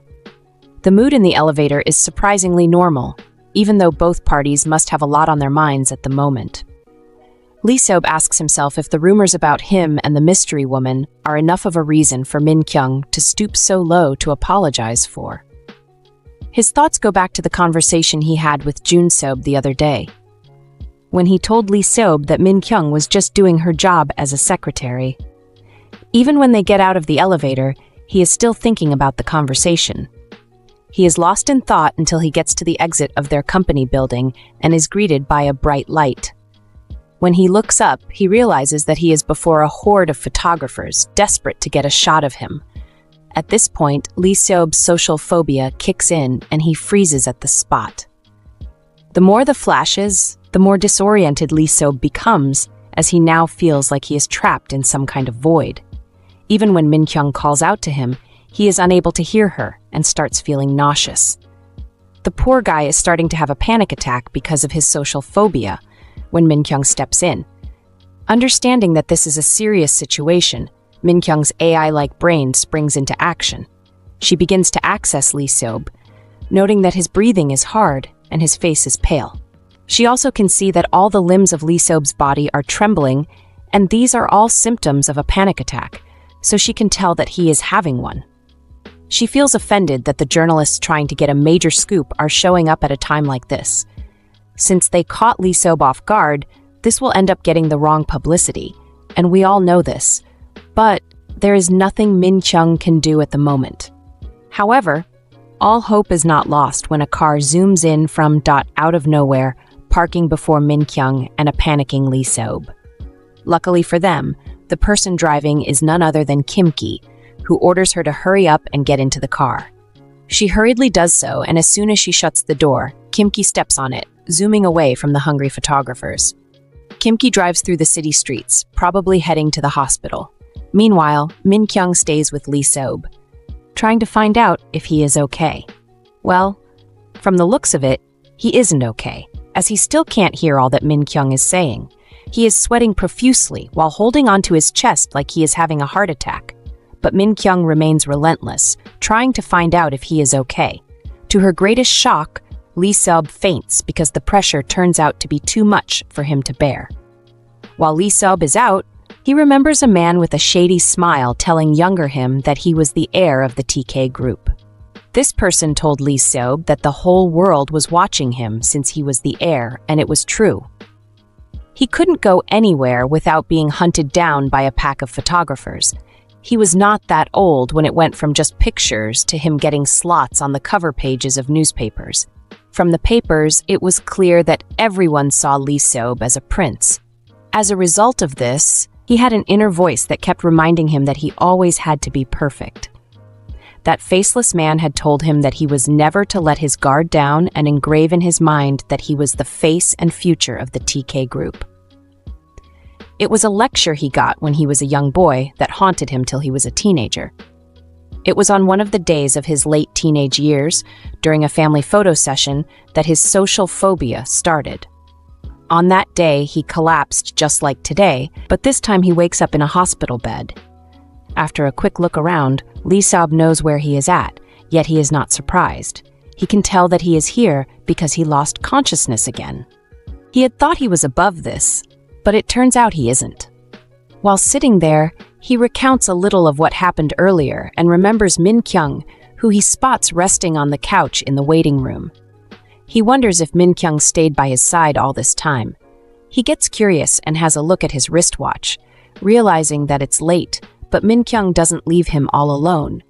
He can tell she is stressed and goes over to her, startling her back to consciousness when he gets too close. When she wakes up, she finds herself staring into Lee Seop's eyes and freezes for a bit. Once she has gotten her senses together, Mingyeong gets up and escorts Lee Seop back to his bed. As she does so, she lectures him on the need for him not to get out of bed carelessly, but he tries to tell her that he is okay. As usual, Mingyeong ignores his claim, telling him that he is not okay and needs to sit down. Sure, he is reluctant, but he does as Mingyeong asks, having a seat on his bed before telling her that she can go home now. He assumes that Mingyeong is exhausted after such a busy day, but she still refuses to go home. To her, this is her way of making up for not managing the case about the mystery woman before it got out. It was the reason why the photographers were outside the building after all, and the reason why Lee Seop had the panic attack. She then seriously puts on her glasses and with a serious tone informs Lee Seop that she knows he has been skipping his meals. She states that she plans to stay until he finishes his meal before she leaves, but Lee Seop is not okay with this. He argues that he is not a child, hence he shouldn't be treated like one, but she ignores all that and asks for a minute. After gaining permission, Mingyeong leaves, only to return with a tray containing a variety of meals. It's clear that Lee Seop doesn't like any of the dishes from the way he is staring at them, but Mingyeong pays no attention to that. With a trustworthy smile on her face, she goes on to assure him that he does not need to worry about news of his panic attack today leaking. According to her, she has made sure that wouldn't happen, and he coldly thanks her for doing so. After he thanks her, there is an awkward silence being observed between them before he bursts into laughter. Mingyeong, on the other hand, feels uneasy, but all Lee Seop does is instruct her to go get her meal. To make sure she does so, Lee Seop declares that he will not eat if Mingyeong is not eating. It looks like he is comfortable with her again and no longer jealous about the bar incident some days back, which is good. In the scene that follows, Lee Seop and Mingyeong are both eating when he tells her that he had thought she was a robot until now. Mingyeong doesn't understand what he means and seeks an explanation, which he goes on to give her. He tells her that her shaggy hair and the fact that she is actually eating before his eyes prove to him that she truly has a human side. Mingyeong misunderstands the statement, intending to arrange her hair when Lee Seop tells her that she is misunderstanding him. For some reason, Lee Seop decides to share with Mingyeong his memory of the first time he lost consciousness. He tells her that it happened when he turned 20, but before going on to tell her what happened, he gives her a little backstory. Like all parents to rich heirs, Lee Seop's parents were a bit strict. Because of how strict they were, they began to prepare him for his takeover at an early age, always lecturing him on the need for him to be neat at all times. Lee Seop, pausing his story, tells Mingyeong that the reason why he stresses about her appearance is because she moves with him. He explains to her that moving with him will always attract reporters, so she needs to look okay at all times because reporters are always scouting for what to write about. He claims to know this because he understands how reporters think and returns to his story. He had paused after talking about his parents' lectures and continues, telling Mingyeong that because of all the publicity, he lived his life walking on eggshells. He lived carefully because he was a mirror people used to scale the company. This meant that anything he said or did could affect the company, and he didn't want to affect it wrongly. Luckily for him, he always had reporters following him around to remind him to behave right at all times. So he felt he was used to those types of lights. He realizes that in the end, he was wrong about the lights because one day he fainted during a family photo shoot. With his story concluded, Iseop decides to share with Mingyeong the moral of his story. With a bright smile on his face, he tells her that what he is trying to say is that it's okay to relax sometimes. His smile gets Mingyeong blushing, but Iseop doesn't notice this. Instead, he remembers his food. He admits that he got caught up in the conversation that he forgot to eat. Now that he remembers, he instructs Mingyeong to also go ahead and finish her food. It looks like she also forgot about the food because of their little talk. As she picks her chopsticks to eat, she worries about Iseop, thinking about how he is facing more difficulties than she thought. Mingyeong, after her meal, gets set to leave with her hair arranged and her files in hand. At the door, she tells Iseop that he has to prepare for a video call meeting, and she will get back to him by 8 in the morning. Because Mingyeong mentioned 8 in the morning, Iseop checks the time, realizing that it's already so late at night and Mingyeong hasn't even gone home. Since she hasn't gone home, he feels that 8 in the morning is too early for her to start work the following day. Mingyeong explains that rescheduling is not even an option here. What she is to do tomorrow was already postponed the previous day, so postponing it again will be difficult. Mingyeong tells Iseop that the data for tomorrow's activity is already ready, so she does not have to worry. She is about to say more when Iseop asks her to slow down. He states that since they have a few hours before it's time for them to get to work, she should just spend the night at his ward. Enjoying this recap so far? Comment part 3 below. After he asks her to sleep over, Mingyeong pauses at the door, tension thickening in the air as she hesitates, unsure of his intentions. Iseop instantly regrets his words, quickly waving her off and urging her to go home. Once certain she's left, he spirals into a mental breakdown, questioning his behavior and feeling something's deeply wrong with him. Still, he somehow manages to sleep through the night and wakes up early, though the exhaustion lingers. As the sun rises, Mingyeong walks into his room, dressed professionally and wearing her usual composed smile, wasting no time before diving into work. Watching her from across the room, Iseop thinks about how drained she must be, yet she's still giving it her all. But of course she's Mingyeong, and that's just who she is. He reflects on how unlike him it was to get so emotional yesterday and admits to himself that he said a lot he probably shouldn't have. In the middle of these thoughts, Mingyeong informs him that his morning schedule is confirmed and the rest of the day has been cleared for recovery. Suddenly, Sujin bursts in and asks if he's officially off today. Caught off guard, Iseop demands to know why she's at his hospital room, only to hear that their mother sent her with medicinal herbs he hates. Mingyeong watches the sibling interaction, realizing just how close he is with his family. Sujin then turns to Mingyeong, greets her by her title, and says she remembers her from when she won first place at the company sports event. Iseop, arms crossed, tells Sujin to leave if she's done, but she insists she's not. She pulls him aside and says she's going to help him, ignoring his protests. Before he can respond, she dashes over to Mingyeong and invites her out for coffee. Over coffee, Sujin tells her that yesterday must have been shocking. Mingyeong admits it was unexpected and that she didn't think he'd faint, but now she's relieved he's okay. Sujin explains it's not surprising, she's never seen him look that relaxed.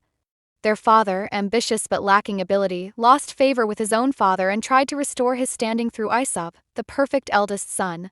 Iseop took on that pressure and spent his entire youth trying to live up to the impossible standard, until one day when Taejun suddenly entered the family. Sujin asks if Mingyeong knows Junseep's story, and Mingyeong nods, recalling the headlines about the youngest daughter of the TK Group CEO Tae-sol, who ran off to America with a volleyball player and vanished, until her death revealed she had a son. With her passing, Junseep had no one left, so their grandfather took him in. For Iseop, who thought he was the sole heir, this was a massive blow. He spent all of his 20s trying to outshine Junseep. Then recently, a major mistake by their father caused half of the company to go to Junseep, flipping Iseop's world upside down. Hearing this, Mingyeong feels guilty for seeing Iseop as just a spoiled heir. She realizes she judged him too quickly. Sujin adds that he hasn't had a moment to rest and is probably under immense stress. Seeing Min Kyung's expression, Sujin tells her she's glad someone like her is by her brother's side. She hugs Min Kyung, asking what they're supposed to do with a guy who doesn't know how to relax, even in the hospital. She pleads with her to help keep Iseop from overworking himself, and before Min Kyung can say anything, Sujin pretends to cry, saying she's worried sick. Min Kyung, unable to resist a little sister's pitiful plea, ends up promising to come up with a plan to help Iseop unwind. That plan turns out to be a group vacation to Gangwon province. Iseop is skeptical, sitting there frowning as Min Kyung explains that time off will help his recovery and performance. He doesn't buy it, barely acknowledging her. They sit in silence, each lost in thought. Min Kyung steals a glance at him and sees it. Beneath the cold front, he's actually excited. She quietly promises herself to make this trip fun, determined to make up for the stress she's caused him. Min Kyung now has an incredible helper on board, Manager Kim, a man with an impressive track record of organizing recreational events dating all the way back to elementary school. Known for his expert-level planning and stress-free coordination, his techniques and positive reviews made him the perfect fit for this trip. As the group arrives at the vacation spot, they're all taken aback by how identical the place looks to its online listing, almost like stepping into the exact photo. The house is spacious, warmly decorated, and feels like a second home with glowing user reviews that had already set high expectations. Manager Kim confidently takes charge, guiding the group around and announcing the room arrangements. The 2 available rooms will be split between the men and the women. This news causes Iseop to freeze in place. Both he and Sujin are visibly shocked by the idea of room sharing, clearly unprepared for such a setup. Manager Kim remains oblivious, simply gesturing them to head in and settle down.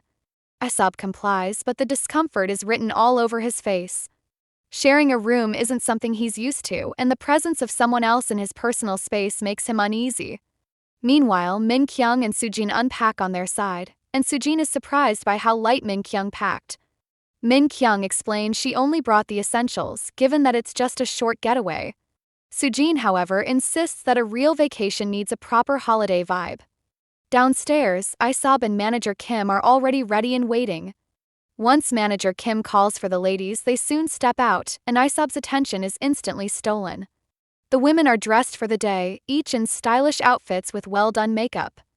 Min Kyung in particular is stunning in a pink dress that highlights her figure perfectly, and Iseop, unable to hide his reaction, blushes before quickly turning to Sujin, questioning the dress-up. Sujin explains she's creating a holiday atmosphere and whispers a cheeky comment about Min Kyung's figure, to which Iseop reacts with a flush of embarrassment. Side, Sujin proposes splitting into pairs for better efficiency. Before anyone can disagree, she grabs Manager Kim for the grocery run and instructs Iseop and Min Kyung to explore the nearby sites together, then disappears with Manager Kim, leaving the 2 standing there silently. Min Kyung eventually says she'll walk around a bit, prompting Iseop to suggest they go together. They find themselves on a forest trail, and Min Kyung asks if Iseop enjoys hiking. Iseop admits he's never done it before, prompting Min Kyung to share how she once lived near a mountain and spent her childhood outdoors with friends, playing in rivers, picking flowers, and catching insects. The forest air brings back those memories, and Iseop quietly reflects on how peaceful it all sounds. As they walk, Min Kyung suddenly stops at a tree covered in small red berries, wild mountain strawberries. Without hesitation, she picks one and eats it, surprising Iseop, who questions its safety. She assures him they're sweet and delicious, then offers him one by hand. He hesitates but eventually opens his mouth, allowing her to feed it to him.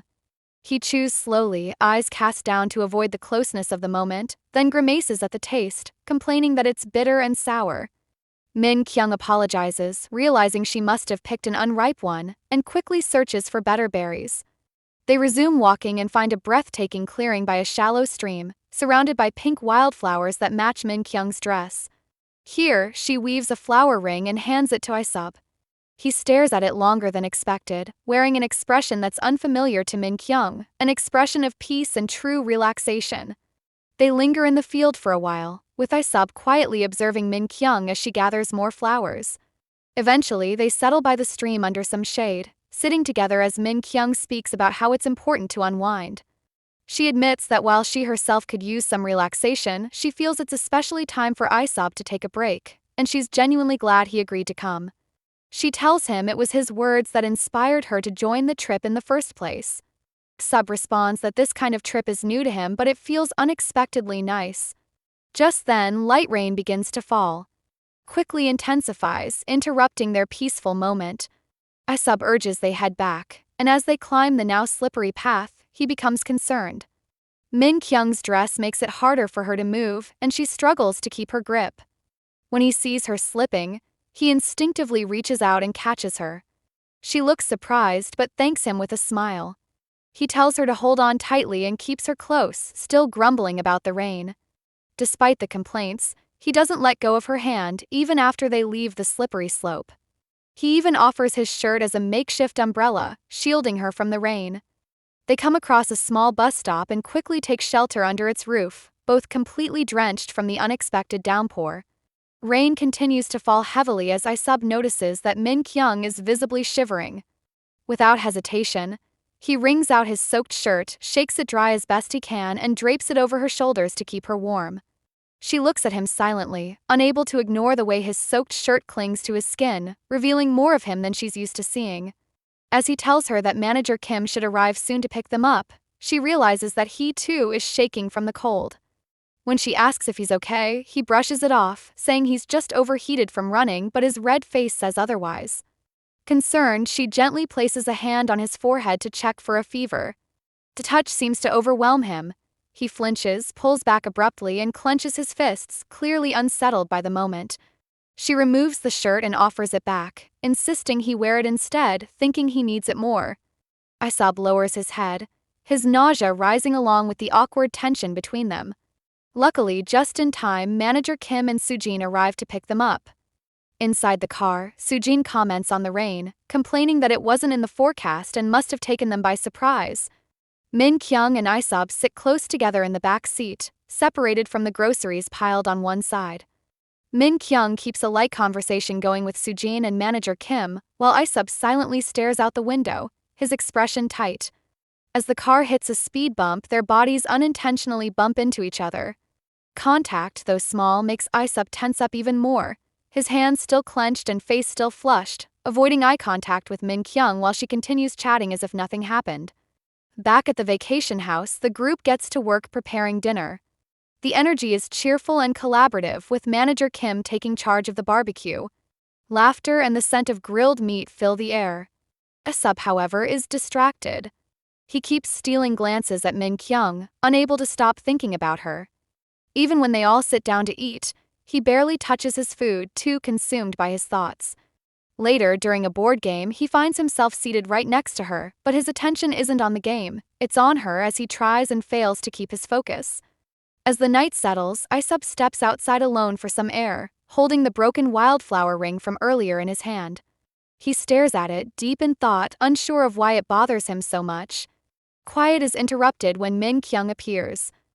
He hurriedly slips the broken ring into his pocket, trying not to seem flustered. She mentions she was wondering where he had gone and asks why he's outside by himself.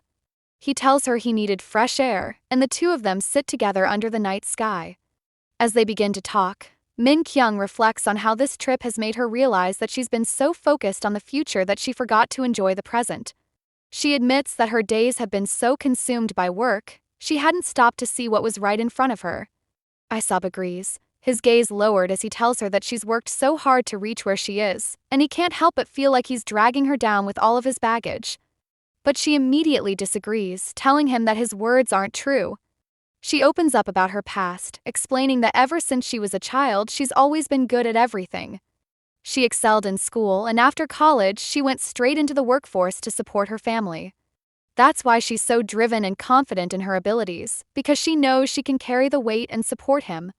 She assures him that until the day he becomes CEO of TK Group, she'll be by his side, doing her best and working just as hard as he does. Her passionate and sincere words leave Iseop speechless. The mood is soft, the night calm, and for a brief moment they both sit in a peaceful silence that feels like a turning point. Just then, her phone rings, interrupting the atmosphere. Iseop watches her stand up to take the call and overhears just enough to recognize the name, Hyung-sung. Something shifts in him immediately. Jealousy creeps in, souring the mood. Unable to sit there any longer, he walks away to give her privacy, but the unsettled feeling stays with him. Iseop returns from the vacation as a completely different man, stepping into the office as a sharp, responsible leader with a cold, commanding presence that leaves no room for mistakes.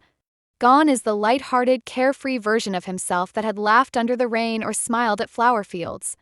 Now he chairs meetings with ease, his tone clipped and professional, his every move echoing the persona of someone who has always been in control.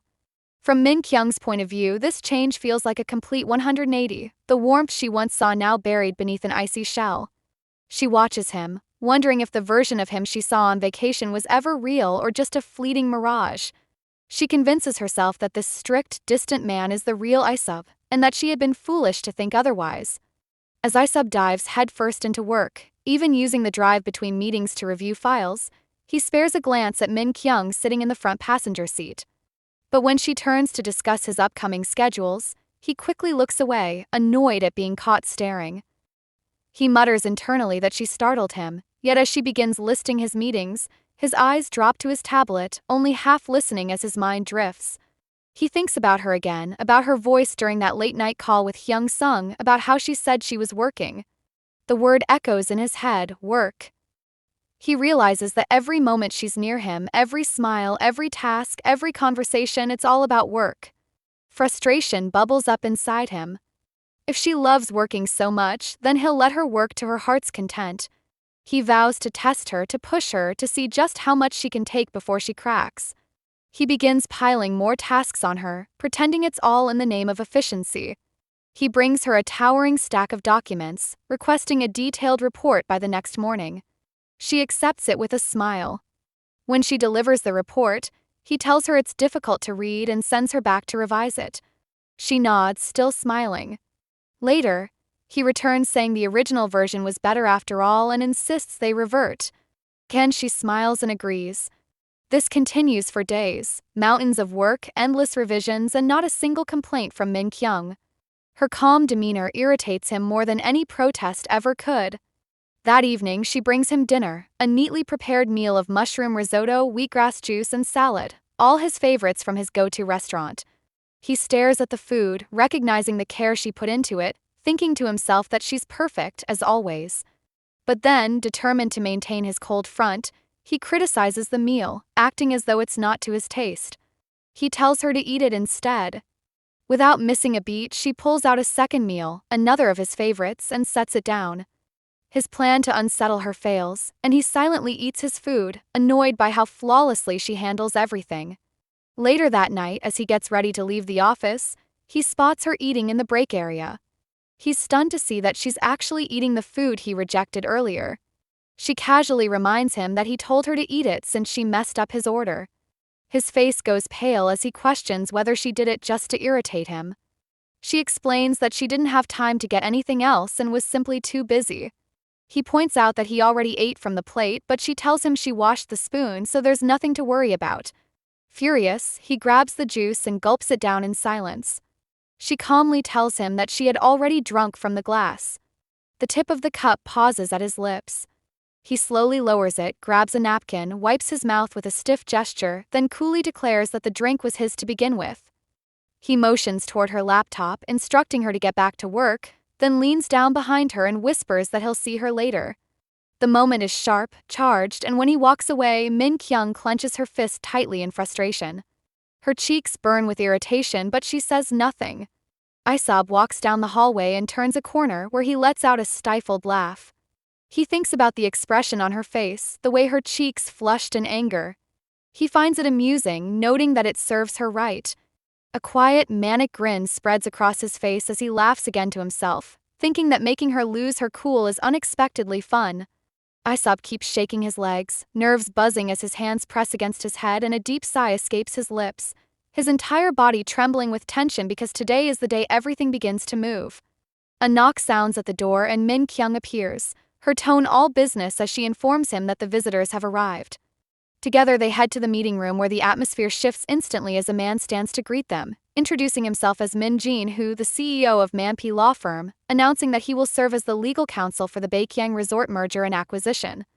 Just then, Hyung Sung steps forward with a confident smile and introduces himself as an attorney from the same firm, clearly enjoying the moment.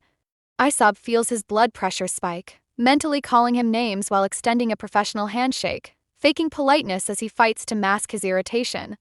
His eyes flick to the large screen displaying the resort's detailed map and timeline, the official merger with TK Group now in motion. A specialized task force has been assembled to manage the transition, yet all Iseop can think about is why this specific law firm had to be involved, and worse, why that particular man is standing here representing it. From his seat, he glares at Hyung Sung with clear distaste, questioning the entire situation silently as his expression turns sour. Meanwhile, Min Kyung walks into the company that morning, sharp and composed, dressed in her usual professional attire as she tackles her workload. Files in hand, she reflects that the vacation already feels like a distant memory, quickly buried under a mountain of tasks. Between her regular secretary duties and her new assignment supporting the TK team, she's drowning in responsibility. A glance at her watch reminds her that time keeps slipping through her fingers, her mind momentarily drifting to how bratty Iseop has been acting lately. She mentally scoffs, calling him lame, convinced he doubts her capabilities, but she's Min Kyung and she refuses to be underestimated.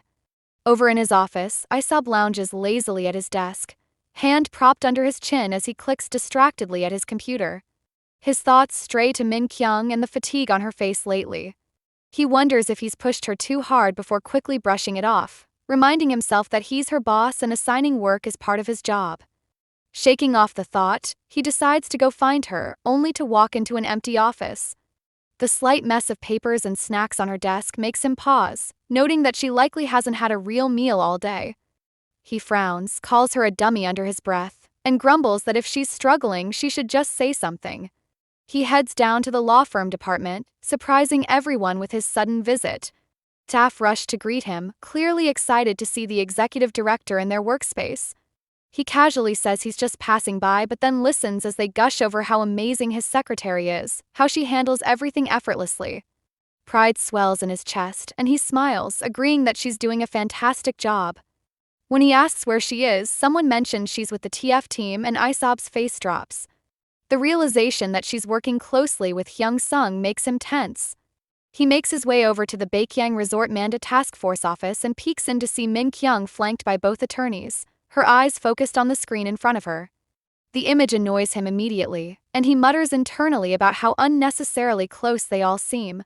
He swings the door open, prompting everyone inside to look his way. Min Kyung greets him respectfully, trying to mask her nerves with a smile, knowing he didn't just drop by for pleasantries. She quickly explains that she's here to deliver some documents, but Min Jin steps in, vouching for her and complimenting her contributions. Iseop lets out a short laugh, agreeing that she's talented, but then his tone changes and his gaze turns sharp. He questions why she has the time to be here and presses her on whether she's finished compiling the overseas construction data and following up on the Saudi power plant expansion. Min Kyung, keeping her head down, replies that the data has been submitted and the departments are checking on the expansion, and she'll have the report ready by 3 p.m. Hyung Sung watches silently, clearly unsure whether to step in, but Iseop isn't finished. He leans in toward Hyung Sung with a sly grin, questioning whether the attorney should be the one handling the reports, suggesting maybe it's only being passed to Min Kyung because of their supposed friendship. Hyung Sung, caught off guard, apologizes and defers to Iseop as the superior. Then Iseop turns to Min Kyung and coldly tells her to follow him. As he exits, he throws a final warning over his shoulder, reminding everyone to do their jobs and to stop interfering with his secretary. His parting glance lands sharply on Hyung Sung, a silent message carried in the weight of his stare. A flashback shows their childhood moments as our girl spends time with her childhood friends Appa and Sia during their early years, all three of them full of joy as they experience the wonder of being young together, their little hearts filled with excitement as they explore nature with fascination, surrounded by delicate flowers blooming around them, reaching out to touch the petals with curiosity, their hands stained with the color of freshly plucked fruits that are juicy, red, and peeling, smiling wide as they taste the sweetness of each bite, their laughter echoing in the warm air, those moments becoming precious memories that never fade. As time moves forward, Kyung is now in high school while Appa is preparing to leave town for a job he has been enlisted in, and during one of their strolls, she looks up at him with concern and asks about the exact day of his enlistment, to which he replies that it falls in the first week of the upcoming month, the reality of his departure sinking in as she begins to miss him already, her voice carrying a soft ache as she wonders aloud how she will manage going to school without him by her side, his calm reassurance telling her not to worry as he promises to return soon. his only request being that she takes good care of herself until he's back, his words bringing her a sense of peace as she smiles and tells him she will wait for him. The scene shifts to another day at work in TK Town, her face showing a hint of frustration as she sighs while checking the time on her watch, her stomach rumbling as she realizes that once again she has passed lunchtime without managing to eat anything, her thoughts wandering to how effective the workshop must have been considering how Tae-lee suddenly began working with intense focus, pushing everyone into a fast-paced rhythm that leaves no room for pause, making her so busy that she barely notices how the day slips by, yet despite the exhaustion she still believes that being constantly occupied is better than wasting time on fun and games. Hunger tugs at her as she realizes she needs to find something to eat quickly, her mind trying to come up with a meal that won't take much time, silently comforting herself with the thought that the workers at Kay's office are probably going through the same thing, barely having time to eat properly, convincing herself that her daily life isn't all that different from everyone else's, though her body insists that food is now a necessity. As she walks, her eyes scan through the nearby snacks, trying to decide what would satisfy her cravings, her steps slow down when she finally spots the item she's been looking for all along, crouching down to get a better view of the price tag, noting with satisfaction that the cost is exactly right, but while still in that position, a familiar presence comes into view beside her, the sound of a voice she instantly recognizes making her look up in surprise to find our male lead standing right there, his sudden appearance catching her off guard. He questions her crouched pose, but before she can respond, he reaches out, takes the pack of groceries from her hands, and calmly walks over to the checkout counter where he pays for it without hesitation, the cashier quickly returning his card and asking if he needs any additional services, our girl observing the scene and thinking that his quiet actions seem unexpectedly decent. As they exit the store together, he comments on how pleasant the weather feels and casually suggests they sit somewhere nearby, to which she gives a simple nod, and the two of them soon find a place to sit at a park, the atmosphere calm as they settle beside each other. He opens a bottle of soft drink, tilts it slightly, and begins sipping slowly while she watches from the corner of her eye, her gaze drawn toward his lips as he drinks, the sight quietly captivating her attention. After taking the last gulp, he exhales with relief, then casually licks the tip of the bottle while glancing her way, catching her mid-stare, prompting him to ask why she's looking at him like that, and in that same moment a memory flashes through his mind. The night spent with his brother June when he was told that some women find that exact drinking motion strangely attractive, even sexy. A faint blush colors his cheeks as he wonders if he might have appeared even slightly attractive just now. He brings up the thought of someone drinking the way he did, saying it looked a bit icky yet still left him feeling oddly refreshed, the admission making her smile as she opens the pack of groceries and teases him with a light-hearted question about him having any digestion troubles, but he reassures her it's nothing like that, mentally dismissing the entire idea of him being seduced by the way he drinks as completely ridiculous. She pulls out a piece of chocolate candy from the packet and tears it open, the wrapper crinkling softly as he spots it and comments on its familiarity, asking if it isn't the same one she used to like at the training center, her eyes widening slightly in surprise that he even remembers, yet she still asks him just to be sure, handing him one without hesitation, which he takes while confirming that he does remember. Her mind drifts back to those past moments spent with Tae-lee at the training center, vividly recalling how she once declared her love for the chocolate bar, even giving one to him while explaining how incredibly affordable it was for a 100-gram bar, praising the rich flavor and the generous amount of nuts that made it stand out from every other candy she'd tasted. As she takes a bite now, he watches her closely, comparing the memory of that day to the present, realizing how similar this moment feels, like a perfect repetition of the past. He finally bites into the chocolate, noticing how sweet it tastes, the sticky caramel clinging to the inside of his mouth, and without realizing it, his eyes drift to her again, watching how she carefully nibbles on her piece, the way she eats quietly pulling him in, and in that brief silence, he comes to a quiet realization that then and now, he has always been the one looking at her. Our girl is just about heading home, standing quietly in front of the elevator as she patiently waits for it to open when a familiar voice calls out her name from behind, causing her to turn her head toward the direction of the sound and see Appa walking toward her. Surprised to see him, she asks if he finished work late, and he chuckles before pointing out that she seems to be off early, prompting her to respond by saying she's almost done with her tasks for the day. He explains how hard she has been working. He still seems surprised that she isn't completely done with work yet, then gently takes her bag off her shoulder and, noticing how heavy it feels, asks why it weighs so much. She tells him her laptop is inside. He suggests they have dinner together, saying he knows some good restaurants nearby, and she is elated by the idea, accepting with a smile. He mentions how he's been meaning to treat her to dinner since his first day working here but hasn't had the chance due to how busy she always is. She apologizes lightly, smiling at his words. They arrive at the restaurant, place their order, and begin to eat as she enthusiastically comments on how good the food tastes, to which he encourages her to take her time and enjoy every bite. She tells him it feels like she's in heaven, and when he offers her a cup of water, she accepts it with gratitude. In a concerned tone, he reminds her not to skip meals just because she's busy, acknowledging that she must be tired, urging her to take care of herself, and she reassures him that she'll eat properly. They keep eating while chatting, the atmosphere peaceful and lively, both looking genuinely happy to have gone out for dinner together. After finishing the meal, they head home in Appa's car, and during the ride, our girl groans about how she has to go to work again tomorrow, showing a frustrated expression as she speaks, and when he reminds her that he's aware of that, she sighs and admits she doesn't want to go home. He asks why all of a sudden, and she explains that once she gets home, she'll shower, go to bed, and by the time she wakes up, it'll be morning again, which means returning to work. He agrees with how true that sounds, then comments on how she appears to be a total workaholic in the office yet maintains such a vibrant social life. She laughs and asks if he really thinks she's still a young girl, then points out that she's already an assistant manager at her company. Va smiles, agrees that she's right, and remarks about how grown she's become, which makes her ask if that's truly the case. He goes on to say she's really good at what she does and even mentions how the TF team leader always compliments her, causing her to bring up that day and apologize. She explains she didn't expect the executive director, Tae Lee, to react so harshly but admits that's just the kind of person he is, even though she didn't think he'd behave like that toward Appa. Fa smiles and takes the blame, saying it was his fault, but our girl disagrees, telling him she feels like there's something more behind it. When he asks why, she recalls the previous day when they were sitting at the park and Tae Lee asked her about her relationship with Appa. She had told him they were childhood friends but immediately regretted it when she saw how upset he became. She tells Appa that she's sure he misunderstood and thought Appa was helping her because of their personal bond. She explains that while she understands his perspective, she still questions if that was enough reason to get that angry. She then asks if anything happened at the hotel that day, making Appa silently recall what occurred.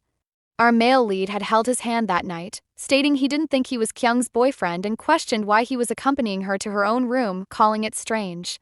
Fa then asked if he should be the one to escort her instead, adding that he didn't believe anything was going on between our girl and the male lead, which made him freeze and clench his fist in silent frustration. Turning away from him, Appa accompanied our girl to her room.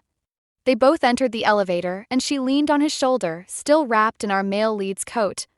Once they stepped out, he told her they were almost there, noting how drunk she was. She commented on how nice the room looked in her drunken state while hurriedly removing her shoes. He warned her to be careful not to trip.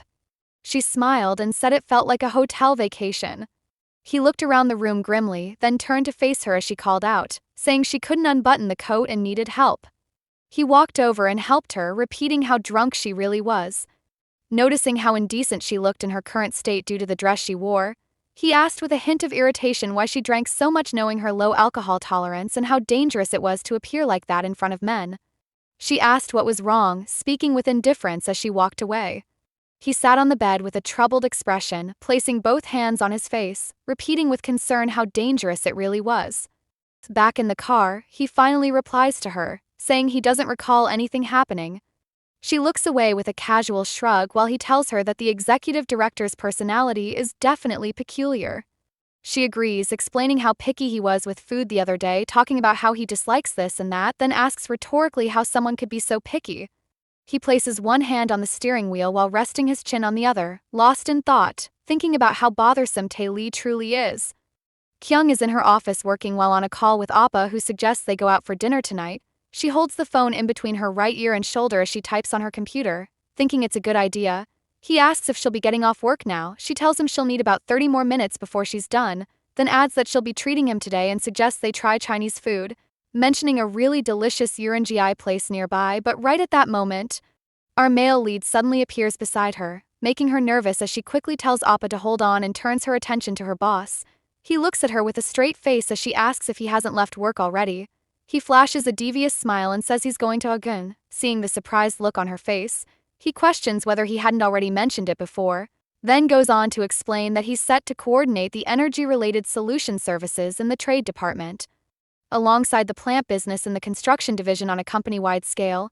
He says they should also adjust the schedule for tomorrow, then asks rhetorically what his schedule is like for tomorrow, answering himself by saying there's a meeting about the electricity basis, all while glancing down at her phone in her hand from the side. Left with no choice, our girl cancels her dinner with Appa, apologizing and promising to call him later before hanging up. Our male lead acts concerned and sarcastically notes that it seems she had plans with Appa. Wearing a smug look on his face, she frowns at him and Tae-lee says if she has plans she can go ahead, but then switches to asking if she's received the related materials from the relevant department and tells her to hand them over. She replies that she hasn't completed it yet. He shrugs indifferently and says he only needs the materials anyway, then adds that working overtime is something even the vice president can handle on their own, using this as a small threat to her, prompting her to immediately respond with a fake delighted expression, saying that it doesn't need to get to the vice president and she'll take care of it. He laughs and agrees, then tells her to handle it neatly. Later on, our male lead is in his office with his hands behind his head and his face buried downward on his desk with clear disappointment on his face. He feels like he's failed, but that wasn't the original plan. The original plan was quite different. She'd been eating leftover food piling up over time, and he felt irritated seeing our girl rely on chocolate bars to fill her stomach. He had come up with a strategy. He waited until Kyung's usual departure time, made up an excuse to return to the office, ordered incredibly tasty food and delivered it to her, then pretended to have an urgent appointment so he could make a cool exit. To him it was a perfect plan, but now sighing in frustration, he questions why he had to schedule dinner with her today of all days. Now he's forced to work overtime. He groans and slumps on his desk, repeating the word overtime to himself. He remembers the look on her face earlier and assumes she must be angry for being forced to work overtime too, trying to make himself feel better. He tells himself everything will be fine if he feeds her something delicious and decides to start with dinner. He opens the door to Kyung's office and enters, telling her he's here regarding dinner. She looks up with a bright smile that tightens his chest with anxious nerves. He tells her the restaurant should manage if she just gives his name, but he wrote it down anyway just in case, handing her a piece of paper. Our girl beams with a smile, saying she understands and will keep it in mind for the next order. While she makes the call, our male lead mumbles that he'll go with the risotto or pauses midway, suddenly anxious as he debates ordering for two.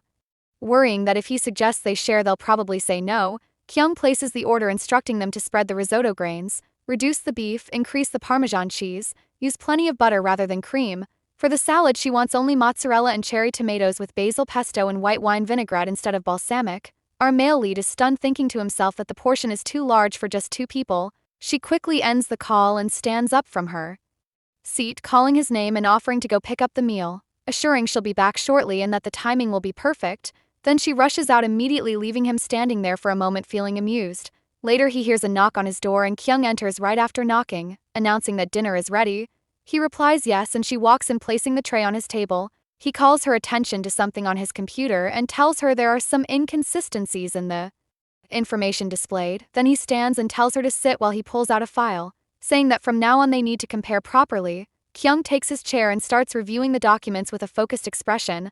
Our male lead glances at her and comments on how she looks even hungrier lately, emphasizing that she's been eating quite a lot this month before asking if she had another chocolate bar today. She doesn't answer, eyes still glued to the screen. He then invites her to eat with him, but she declines, saying it's his food. He replies that he suddenly lost his appetite and might just have the salad. She tells him to order something else instead. He sighs and insists she at least eat some nuts. He holds his breath and becomes lightheaded from the overwhelming scent of her cologne, mumbling that he hadn't realized how picky his taste buds are. She tells him the food tastes good even though he still can't taste anything from the risotto. Kyung the bus on her way back home, her gaze fixed outside the window as memories of her boss earlier that evening replay vividly in her mind.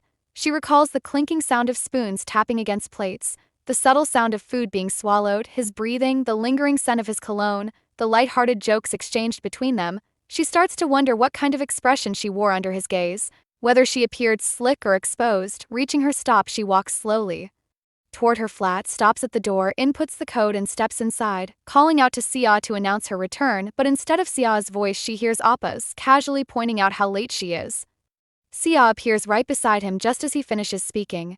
Immediately noticing Kyung's arrival, our girl freezes in a mixture of surprise and happiness at the sight of Appa.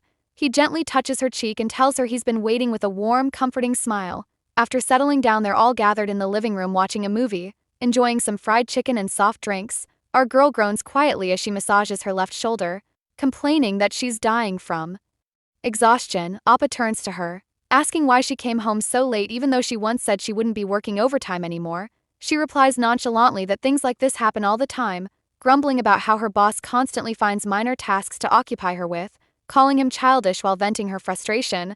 Suddenly Sia grabs her hands, looking at her with sad eyes, and wonders aloud why it feels like it's been ages since they last saw each other. Our girl responds with a tease, saying it's because Sia is always out drinking. Ignoring the response, Sia hugs her tightly, voice filled with concern as she points out how pale Kyung looks, asking if she's been eating properly, then offers her one of the fried chicken pieces, even stating that she'll give up her beloved chicken legs for her. Our girl reassures her it's okay and informs them that she already had dinner. Sia is taken aback, shocked as she asks what she means by that. Scratching the back of her head shyly, Kyung explains that her boss treated her to dinner. Appa's face grows unreadable while Sia looks absolutely shocked, demanding to know if she's serious, whether she truly ate with Tae Lee and if it was just the two of them. Embarrassed by the growing attention, our girl doesn't respond but instead quickly gulps down her drink. Sia stares at her suspiciously, pointing out that the situation seems fishy. Kyung blinks in surprise and asks what she means. Sia insists that something about it feels off, saying it's giving classic K-office vibes while a mental image of Kyung and Tae Lee together flashes in her head. She claims that their boss made Kyung work overtime just to be near her. Our girl scoffs and questions if Sia has been watching too many K-dramas. Sia stands by her theory, saying it could very well be real, but Kyung is quick to deny it, firmly stating that her boss hates her, reminding them that he's openly said he disliked her from the moment they met at the training center and still does. She continues that he just bullies her for no reason and maybe today he simply felt a little guilty. They both keep looking at her until Sia asks straight up how Kyung feels about him, asking if she likes Tae Lee. Kyung's mind drifts back to the short vacation they had together, replaying the memorable moments, his gentle smiles and reassuring presence. She pauses, lost for words. Appa takes a sip of his drink while Sia quickly follows up asking if he's her type, adding how she'd love to date someone resembling the idols from Yujus and Yondan, saying it would make office life so much more enjoyable. Our girl responds with a conflicted expression that it's not like that. Sia questions her strange reaction, to which Kyung states that the handsome man Sia is imagining is nothing more than a dog in her eyes. She visualizes a Shiba puppy and begins describing it, saying it's cute, yet disobedient. It growls whenever she's close even though it's adorable. She urges Sia to imagine caring for such a dog for over 10 hours a day, asking if that wouldn't be tiring. Sia agrees that it would. Our girl concludes that that's exactly how it feels. It's exhausting but something she thinks she can endure for a while before switching departments. Though her pride refuses to let her give up so easily, she comforts herself with the thought that someday he'll have no choice but to acknowledge her, telling them to just wait and see. Appa then announces that he's leaving, wishing them good night and telling Kyung that he'll see her at work tomorrow. Our girl offers to walk with him, explaining that she's feeling bloated and needs to get medicine. She puts on a coat and they leave together. During their walk, Appa mentions that it's already been a month since he returned to Korea. She finds it amusing and notes how fast time flies. He agrees wholeheartedly, reminiscing how it feels like just yesterday they were still in school together. She smiles and asks if walking together like this doesn't bring back memories of their school days. She recalls how they used to spend breaks together, walk home side by side, and even teamed up on projects. She comes to a stop and reflects how back then she had so much to teach him, but now everything feels so different. He agrees, quietly acknowledging the changes too. Back then she had so much to teach him, but now it seems like a lot has changed. A while ago, when they were still schooling, Kyung was seated by herself while two guys behind her were gossiping about her. The first guy mentions how he heard that the girl from the Hunggai department who's good with numbers is said to be just 17 years old.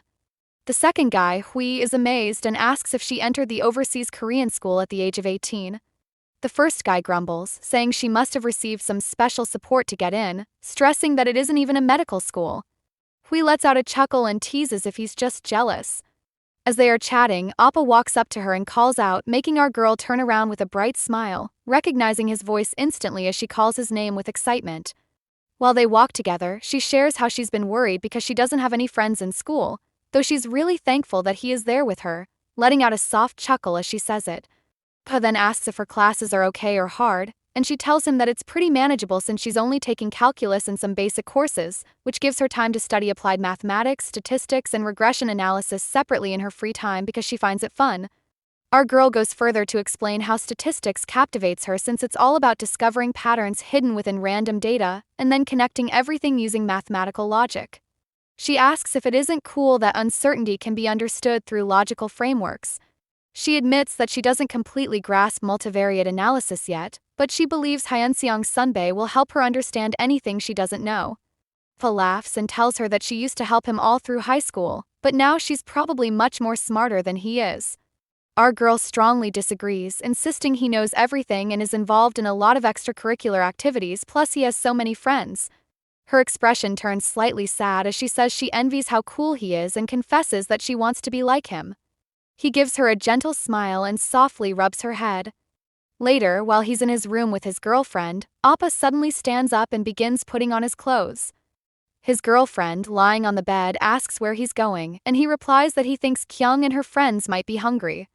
She pauses, looks at him with disappointment and irritation in her voice, and says he's with her right now, questioning why he has to leave so suddenly. He explains that a little girl came all the way from Seoul alone, and he feels responsible for taking care of her. She responds angrily, questioning why he even has a girl as a friend, especially one who's basically an elementary school student, adding that it's obviously not going to be just a 1 or 2 day thing, and even reminds him of the last time he left in the middle of their movie to watch it with that girl, complaining that she wanted to see that movie too. Pa tries to defend his actions by pointing out that the girl doesn't even have friends her age at the moment and wonders why she's being so persistent about this. His girlfriend becomes even more upset and asks if he's trying to make her the unreasonable one again, accusing him of being the one who's actually strange for constantly pushing her aside as if she's never his priority, even though she's his girlfriend. She reveals how much effort she's made to understand the situation, but she just can't make sense of it, feeling like she's always stuck between the two of them without even realizing it. He turns away in frustration, telling her that Kyung is like a younger sister to him. In disbelief, she asks if he's being serious, unable to accept that explanation, especially since Kyung isn't even his real sibling.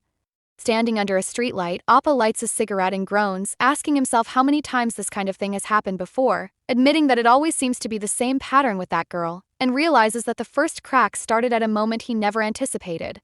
Sitting on a sofa in a room, someone calls out to him, "Sia," and beside her, our girl stands holding a bouquet of flowers. Kyung congratulates him on his discharge while Sia mentions that she's waited a long time for this day. He's visibly surprised to see Kyung, nervously adjusting the cap on his head as he tells her it's been a while since they've met. He asks if the flowers are a gift for his discharge. Our girl, blushing, responds that it's actually the coming-of-age day. Sia chimes in, revealing that Kyung received a confession today. Pa is stunned and Sia urges Kyung to hurry up. But our girl hesitates and shyly says that among the juniors in her major, it's Seongmin Appa. Pa stares at her in disbelief, suddenly flooded with flashbacks, when Sia did her makeup when she asked for advice on which dress to wear, how she kept texting and making long phone calls. Then he sees her with a guy, blushing with her hands held behind her back while listening to him speak. Days pass and Appa appears deeply concerned, asking Sia what on earth happened and inquiring about Kyung. With a worried expression, Sia tells him Kyung is in her room and might have broken up with Namjin. Appa walks over, opens her door and finds her lying in bed looking miserable. He asks if she's okay. Instead of answering, our girl shares that the guy in question, Namjin, told her he doesn't like her anymore, said she wasn't funny and acted like a robot. She says it feels like she won't be dating again. Fa sighs and rests a hand on her shoulder. She keeps talking, saying how she kept all the promises, how they had planned a date when things become less hectic, and how she doesn't understand why he wants to break up since she genuinely tried. Fa tells her she must be hurting a lot. Our girl suddenly calls out to him and asks if she's truly that weird, also wondering if she's unattractive, saying that she wants to be ordinary too. He looks at her with sadness and drifts into his own thoughts. From when they were young, he's always been there for her at every stage, guiding her and teaching her, and now he wonders why it couldn't work between them. Snapping back to reality as our girl calls his name in shock, he realizes that he's leaned in way too close to her. He immediately straightens up and tells her to ignore that, assuring her that he didn't mean anything by it. He scolds himself silently, wondering just what he was thinking. Once it started, the infection spreads uncontrollably, and it moved so fast that it shattered what they had, so he chose to run away. He calls her name and she turns to face him. He has made up his mind to be a loving older brother, someone who'll always be there for her just like family. He tells her he doesn't know what happened to him. She responds with frustration, saying not this again. He lets out a chuckle. He still wonders why he continues to feel this greedy. Standing in front of a big gate, our girl was feeling nervous as she looks at the gate that towered above her. A sudden message arrived last night from Lee Sun-ae instructing our girl to come pick up 30 minutes earlier, and she also received a call from Mrs. TK, who is Vice Chairman TK's wife and the mother of Executive Director Tae Lee, her boss. She nervously rang the bell of the house. A maid opens up and invites her in. She thought what kind of person Lee Sun is, excluding any positive descriptions, focusing only on points to be aware of, meticulous perfectionist she thought as she looked in awe around the building. A daughter-in-law who is rated 100 points, even by the meticulous chairman Taesher Wham, with no noticeable flaws. Not only with family but also with others, she never makes mistakes or tolerate them. Type that doesn't easily tolerate mistakes to that extent. And has special affection for Tae Lee Iseop. They reach a large office, and in front of them, a woman was seen standing with her back facing them, staring out the large wall like glass. The maid notifies that she has arrived, drawing the woman attention. She looks at them and calls out to Kyung with a calm expression on her face. She tells our girl that it's nice meeting her, introducing herself as Lee Sun-ae. She tells our girl how she has heard a lot about her, adding how she also heard that the chairman also forced her into the position of a manager. Our girl says nervously that she genuinely considers it an honor. Lee Sun expresses how the executive director is quite demanding, commending her for her hard work. Our girl reassures her that she finds the work rewarding and enjoyable, as she thought how Lee Sun is even more impressive in person than in photos, noting to herself that there's a significant resemblance between her boss and his mother.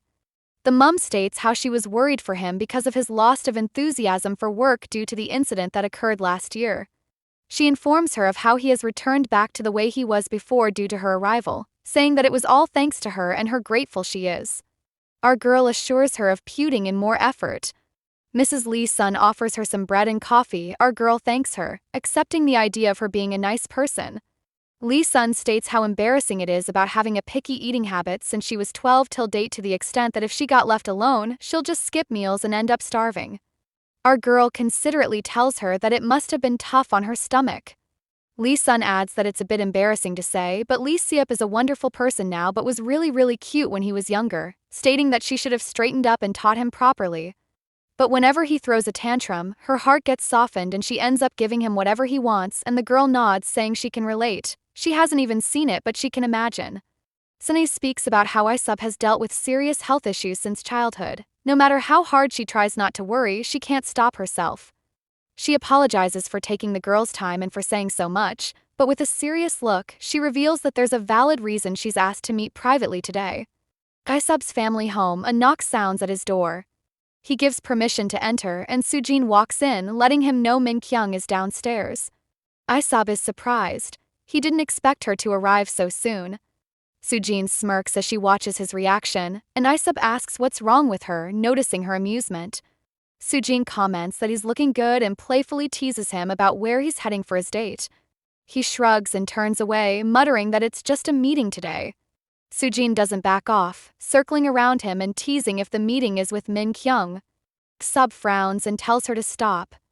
She pushes further, saying there's nothing wrong with working with Mingyeong and asking if there's any progress between them.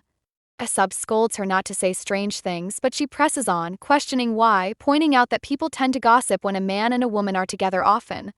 Iseop, now irritated, raises his voice, telling her to stop, silencing her completely. He firmly states that he isn't interested and hates rumors. He explains that he and Mingyeong are only working together, not dating, and just because two people are close doesn't mean they're in a relationship. He asks if any rumors have been spreading in the company. She says there haven't been any and accuses him of always making things awkward. He blames her for saying odd things and she says she was only joking, but Iseop isn't having it. He accuses her of saying similar things to Mingyeong as well. Meanwhile, Mingyeong and Sunny are still talking.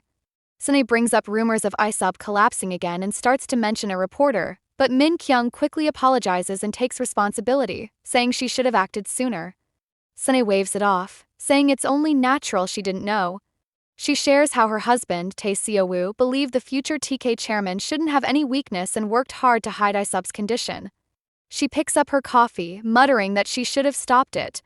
She recalls that 34 years ago, South Korea buzzed with the fairy tale-like love story of TK's daughter Tae Seo-hee and the unknown volleyball player Kang Ji-wook. Tension soon shifted to CS planning and Lee Sun-young as the strategic marriage between TK and CS symbolized a major corporate union, heightening anxiety among investors. Discussions about the company's future direction began to heat up. Sunny remembers comforting Tae Seo-woo, who never truly got over Seo-hee. Even after marrying Sunny, he still sought out other women. She thinks about Iseop, their child. From a young age, Tae-seowoo pushed him to become TK's heir, subjecting him to constant media attention. She remembers hugging him so dearly, telling him to succeed and take after his mother. As these memories swirl in her mind, tears gather in her eyes. Min Kyung notices and gently calls out to her. Sunny apologizes, saying she was momentarily caught in the past. She reassures Min Kyung that the situation with Iseop isn't her fault and explains that although it may not be obvious, he struggles to express his emotions. Sometimes even she can't keep up with him.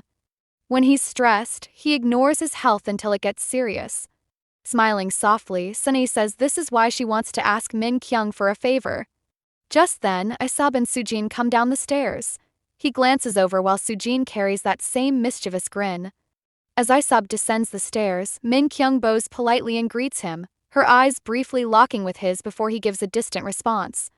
That moment, his mother approaches, gently engaging him in casual morning talk, asking if he slept well. Min Kyung stands quietly on the side, observing the warm exchange between mother and son, a pang of longing rising in her chest as memories of her own parents surface. When Iseop refuses breakfast, claiming he's still full from the night before, his mother encourages him with reminders that she made his favorite dishes, but he only offers a vague promise to eat later. Still rooted in place, Min Kyung flinches slightly when Iseop lifts his head and catches her watching. Without much expression, he walks past her and curtly tells her to follow him, his voice cold and businesslike. Later at the office, Manager Kim arrives carrying a package from Madame, and while he suggests that persuading her might be more effective, Min Kyung nods, agreeing to try even though she isn't sure it will work. Inside Iseop's office, she presents the contents of the package on a tray, placing it neatly on his table. Iseop raises an eyebrow, clearly unimpressed, and asks what it is. Calmly and with enthusiasm, Min Kyung explains that it's a seasonal tonic known to nourish the body and replenish energy during transitional weather.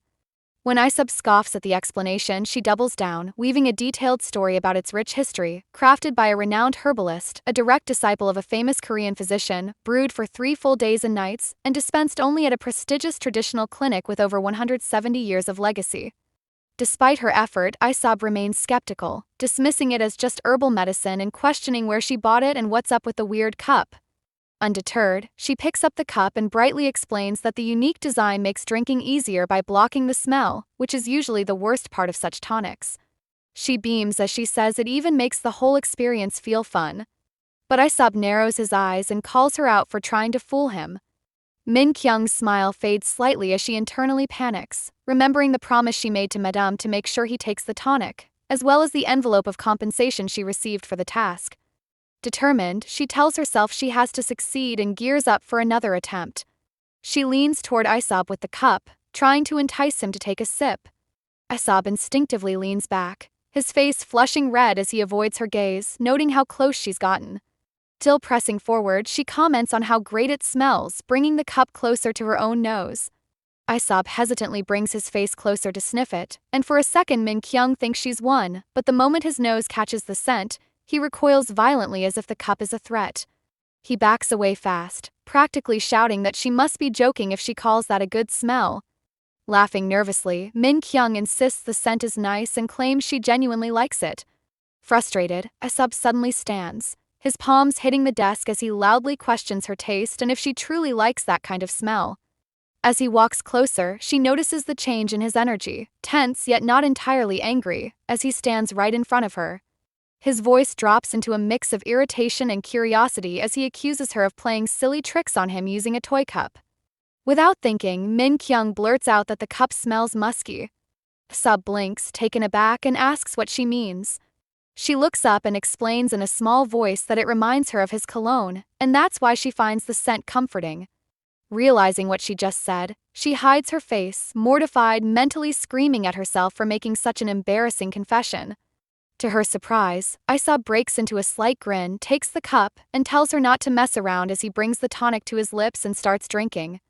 Shocked, Min Kyung immediately opens a candy and instinctively reaches out, gently pressing it to his lips. Their skin brushes for a moment, her fingers hesitating before pulling back slowly, her heart pounding as the realization sinks in and her face turns a bright red.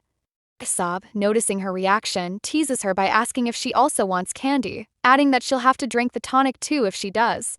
Flustered, Mingyeong turns away quickly, telling him to stop teasing her. With a sly smile, he fires back that she was the one who started teasing him first.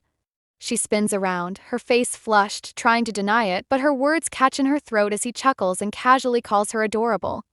Mingyeong freezes mid-sentence, her eyes wide in disbelief at what he just said. Meanwhile, Iseop's expression changes as the weight of his own words finally hits him. But it's too late to take them back. The room hangs heavy in the silence that follows, both of them lost in the moment, unsure what to do next. Mingyeong wears an overwhelmed expression, questioning if she heard correctly, while Iseop's face shows the weight of pressure as he hesitates to respond. His eyes dart toward the tonic designer cup, and with a desperate shift, he picks it up, awkwardly commenting on how cute it looks, especially admiring the onion design. Mingyeong covers her mouth with her hand, prompting Iseop to ask why she's making that face and if she thought he was calling her cute earlier. But Mingyeong only breaks into a wide smile, asking if he likes Kandokan too. Iseop looks puzzled, asking what she means, and she excitedly explains that she's never met anyone else who likes it. Later that day, Mingyeong presents him with a gift, a pen featuring the same Kandokan design. Iseop stares at it, confused, and asks what it is. With her usual cheerful smile, she tells him it's a gift.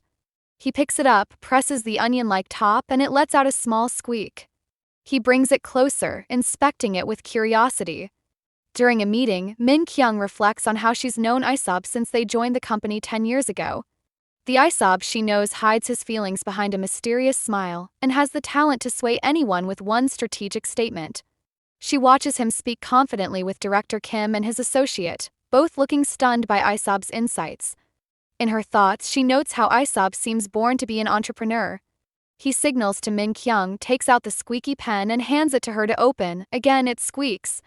Unbothered, Iseop uses it to write on the documents before handing them to Mingyeong, asking her to review them and follow up for any corrections. After the meeting, as the director and his colleague leave, they whisper to each other, impressed by Iseop's sharp eye. They admit they thought he had lost interest in the company, but clearly, he hasn't changed.